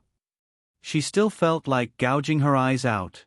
Shi Shang stood next to her and smiled a little creepily. She had been smiling like this just now. Miao Miao swallowed and lowered her head, not looking at Shi Shang. Big brother who? Miao Miao suddenly turned to look at Pei Jin. Pei Jin sighed and patted Miao Miao's head. It's all fate. Fate. You believe it? A snicker came from the side. Pei Jin didn't believe it before. He was born into a good family and could be called a proud son of heaven. But after inexplicably coming to this world, he believed it. He looked at the girl next to him. From the first time he saw her, she seemed to have a brash self-confidence. Her eyes were always calm, as if nothing could stir up ripples or move her. But she didn't look like the expressionless type who only knew how to kill. She could laugh and get angry, no different from an ordinary person. In fact, people like her lived the longest in this world. Once they were weak, they would be used by others and become the cornerstone of others' survival. But how could people not have weaknesses? It's all my fault. Miao Miao was young and couldn't understand the conversation between Shi Shang and Pei Jin. She just cried sadly. Big brother who was dead. Pei Jin didn't have time to find out what kind of person Shi Shang was. He quickly comforted Miao Miao. Miao Miao, you worked hard. Didn't you save me in the end? Don't be sad. Big brother who won't blame you. Why are you crying? Shi Shang was angry when he heard her cry. He risked his life to let you escape in the end so that you could live. You just have to live well. Crying won't bring him back. Pei Jin looked at Shi Shang in surprise. Then he thought about it. She should have been able to see what happened where they were. I know. Miao Miao choked. She knew that big brother who wanted her to live.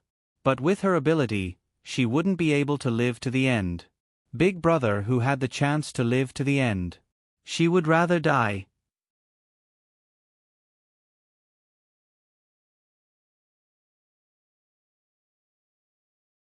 Chapter 838. The little girl cried endlessly, and it took Pei Jin a long time to comfort her. When she was done crying, the little girl immediately became like a different person, as if she was the first time Shi Shang saw her. If she kept crying, Shi Shang would probably kill her with his sword. What should we do now? Miao Miao asked Pei Jin in a low voice. Keep going as we said. Pei Jin looked at Shi Shang. Miss you chose the killing path, right? Yes. Shi Shang answered absent-mindedly. Pei Jin found it amazing that he could talk so calmly with such a person. What are you going to do next? What should I do? Shi Shang looked up at his arm. I need to find a healing card. Healing card. Pei Jin was surprised. This kind of black card is very rare. Are you hurt? Pei Jin looked at Shi Shang, but he didn't see where she was hurt. If she wasn't hurt, why would she need a healing card? Let's collect it. Pei Jin was speechless. Well, he couldn't refute this reason. Masters usually had some quirks. Normal. Well, normal. Pei Jin and Shi Shang didn't walk the same path, so they had to separate. As a parting gift, Pei Jin told Shi Shang that the ruined world was a huge square. They were still at the edge of the square. Those who chose the killing path only needed to kill their way in, but those who chose the other path had to get to the center as soon as possible to find items that could help them level up. Pei Jin left with Miao Miao, and Shi Shang continued to clear the map. Some people always wanted to take advantage of the situation and kill Shi Shang to get the chance to level up. The result was that Shi Shang's collection and kill rate increased. Female lead, oh female lead. Why aren't you here yet? Shi Shang dragged the iron sword into the ruined world, looking helpless. She was in the top 20, but the female lead hadn't appeared yet. This didn't make sense. Shi Shang suddenly stopped and listened to the noise in front of him. Someone seemed to be fighting. Taking advantage. Taking advantage. Taking advantage. These 3 words immediately popped up in Shi Shang's mind. She quickly ran in that direction and went around a short alley. Her field of vision widened. Several men were besieging a person. When Shi Shang appeared, the men all received the black card notification and looked at him at the same time. "It's you, Xia." Was this the person mentioned on the black card who could directly advance to the next level by killing him? It was too small. However, her ranking kept rising, which proved that she had killed a lot of people and could not be underestimated. "Look, I can't see a chance to advance again. That person is running away." Shi Shang pointed his chin at the person they were attacking. After being reminded by Shi Shang, they immediately came to their senses and blocked the man's way again. Shi Shang sized up the man. He must be the male lead, Su On Yuan. "Io, the male lead is being attacked." With such a good opportunity, of course, he had to help the tyrant. "Host, please don't use idioms indiscriminately. What does it mean to help the tyrant? Who should he help?" "Host, don't cause trouble. The male lead didn't provoke you. As cannon fodder, isn't it my duty to seek death? I'm just doing my job. What's wrong with that? What's wrong with that? You're twisting words and forcing logic. You're sick in the head." Shi Shang was smug. "Yes, I'm sick. Hit me if you don't like it. The host needs to be taught a lesson." Shi Shang excitedly rushed into the battle with his sword. At first, the men thought that Shi Shang was here to deal with them, but they found out that he was here for Su On Yuan. They were a little confused, but it was good to take down one of them first. Therefore, Su On Yuan was besieged. It was impossible for Su On Yuan to be ranked first on the list if he was not strong enough. No one knew what skills his black card had, but he had a lot of black cards. Using other people's black cards would not cause any side effects, but it would cost more points. Su On Yuan used all kinds of skills as if they were free. Compared to the black cards, Shi Shang also had a lot of black cards, and they were all of high level. The 2 sides developed into a black card competition. "You use water to attack, I use fire to block. You use fire to attack, I use earth to block." The men had already retreated to the back line, watching the 2 sides compete with their black cards in a daze. How could black cards be so common? Were they not fully awake today? "You Xia." Su On Yuan did not expect Shi Shang to have so many black cards. He coldly scolded her, his eyes full of danger. "You're being hunted down now. Why do you still want to provoke me?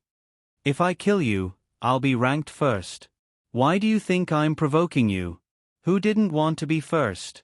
Cannon fodder who did not want to be promoted was not a good cannon fodder. The rule of this list was that if you killed someone with a ranking, you could directly rise to the top. For example, if you killed Su On Yuan, then you would be ranked first. "Do you think you can kill me?" Su On Yuan's eyes flashed dangerously. "No. You're the male lead. Why would I kill you?" Su On Yuan frowned. "Since you know your limits." Shi Shang's eyes curved as he arrogantly interrupted Su On Yuan. "But I can let them kill you." The onlookers who were called out. "We don't know anything.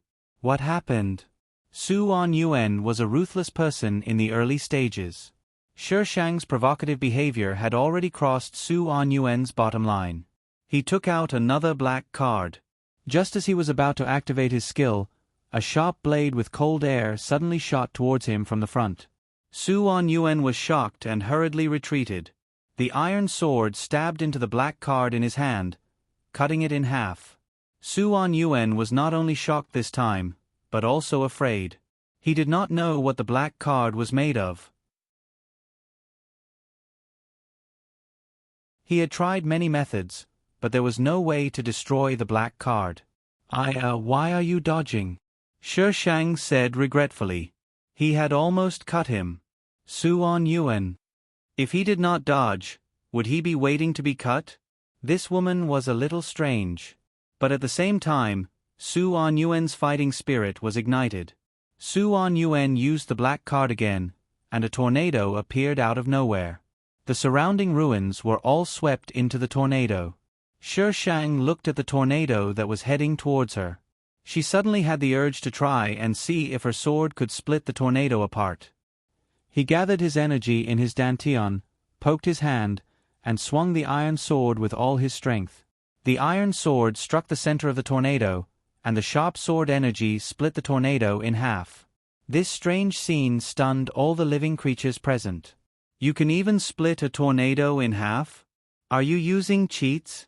Shi Shang raised his eyebrows. You're really good. But, why didn't the tornado stop after it was split in half?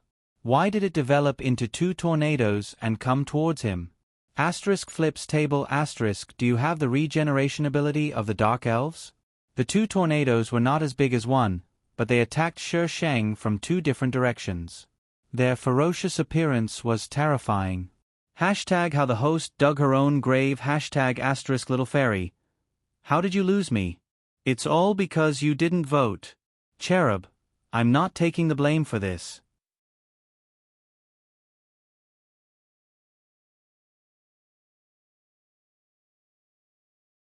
Chapter 839. Shi Shang hurriedly jumped to the ruins at the side and squeezed into the building. The tornado swept the ruins inside, leaving nothing behind in its wake.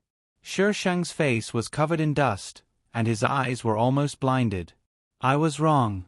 I won't seek death again. I'll take the blame even if I have to cry. Shi Shang avoided the tornado, went through the building, and went to Su On Yuan's side, and slashed at him with the iron sword. Su On Yuan had been in a state of alert, and instinctively sensed the danger.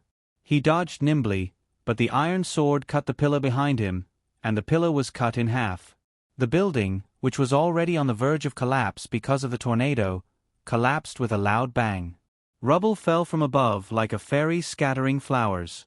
The falling rubble and dust shrouded the entire space in a fog, leaving only the rumbling sound in their ears. Shi Shang couldn't see where Su On Yuan was, so he could only retreat to a safe place. Just as she was about to step out of the tornado, an overwhelming number of ice blades shot at her. It looked like they were going to shoot her into a sieve. My male lead is so awesome. Shi Shang quickly took out a shield card, and built a shield wall in front of him. This black card was level 5, and Su On Yuan's card was of a lower level, so the ice blades couldn't penetrate the shield at all. Su On Yuan's black cards were almost used up, and he never thought that he would meet someone who had more black cards than him. Shi Shang rushed out of the disaster area, and quickly glanced around, and caught sight of Su On Yuan. He waved the iron sword, and the sword energy wrapped the surrounding dust, and rushed towards Su On Yuan. Behind Su On Yuan was the tornado, and he had no way to retreat. The sword energy directly sent him flying. After a parabola in the air, he smashed into the tornado, and was lifted to the highest altitude. Shi Shang looked up at the sky, and the wind around the tornado made his clothes flutter. The tornado had a time limit, and when the time was up, it disappeared. Su On Yuan fell from a high place, and fell into a pile of ruins. Cough, cough, cough. Su On Yuan coughed violently, and his lungs felt uncomfortable as if they were covered in dust. Ever since he entered the game, he had never been in such a sorry state. Yu Xia. Su On Yuan looked at the girl walking towards him. This was the first time he heard her name, and it wasn't a mission issued by this world. But in the previous world, her name was in the top 10. This was the only name that sounded like a woman's name among the pile of names. How could it not be eye-catching? Su On Yuan said maliciously, Yu Xia, you better kill me today. Otherwise, I will make you regret it. Shi Shang shrugged and didn't say anything. He just walked towards him and pierced his iron sword into his chest. There was much less resistance than she had imagined. The iron sword successfully pierced Su On Yuan's chest. Su On Yuan was shocked at first. A few seconds later, the vitality in his eyes slowly disappeared. Blood flowed from the corner of his mouth. His eyes reflected Shi Shang's image, as if he wanted to remember her. Su On Yuan's last breath was faster than Shi Shang thought. In less than 10 seconds, Su On Yuan stopped breathing. He died so easily? Something was wrong. Shang took out the black card to check the rankings. She had jumped to the first place, and Su Anyuan's name was missing. However, there wasn't much resistance for her to kill Su Anyuan. This was not in line with the previous settings. There must be a reason for this abnormality. Shang's eyes turned. He found a few cards on Su Anyuan's body, but none of them had his name on them. Where did he hide the cards? You guys, come here. Shang called out to the people in the distance. The onlookers who had thought they were awesome at first popped their heads out from the pile of rubble and pointed at them. Shang nodded slightly. They looked at each other and slowly walked to Shang. What was this girl trying to do? They didn't dare to think of killing her to advance to the next level. She had killed Su Anyuan, who was at the top of the list. Strip him. Huh? Shang's eyes curved as he repeated, strip him. The onlookers were speechless. They didn't expect this girl to have a hobby of whipping corpses. How scary. They didn't dare to delay. They quickly stripped Su Anyuan naked. Shang ordered them to search his body for cards. The onlookers almost disemboweled Su Anyuan, but they couldn't find any cards on him. Shang's eyes turned. He said to the onlookers, tie him up. You might find something unexpected. What? Tie up corpses? They didn't have the habit of torturing corpses. Shang glanced at them. There was no emotion in his eyes, but the onlookers trembled. Tie him up, tie him up. We'll tie him up now. Mama, we've met a pervert. Shang threw Su Anyuan to the onlookers and left alone. If Su Anyuan really had some life-saving skills, she wouldn't be able to help him even if she stayed. Shang walked in a direction. The world was big, and it was rare to meet people by accident. Most of the onlookers relied on Shang's location to find her and were prepared to kill her. This group wasn't like the newbies from before. They didn't rush up without a word. This group was obviously smarter. They followed her and observed her closely. Shang traveled during the day and found a place to rest at night. He was as slow as a snail. At this time, the onlookers behind Shang were discussing. Should we make a move? We've been following her for so long, but she doesn't seem to be that strong. They hadn't seen her fight since they started following her. She always avoided the dark elves. There are still people in the dark. If we make a move first, someone will take advantage of us. What should we do? Are we going to waste our time with her? There's only one spot for advancement. We have so many people. Once the 100 spots were filled, those who didn't get a spot would be killed. Let's wait. Someone will make a move sooner or later. They waited for 2 days. More and more people joined the team. Brother, don't you think this place is a bit strange? Why was it so much darker than before? It even felt so *king creepy. It felt like something was staring at them from behind. She's going further in. Follow her. The onlookers found that Shang's speed had increased. In the blink of an eye, he disappeared in front of them. They were in the middle of several buildings. It seemed that this building was still under construction. There were only cement slabs. Something's wrong. Retreat. Someone sensed danger and prepared to retreat. A playful voice sounded above them. Since you're here, don't leave. They looked up.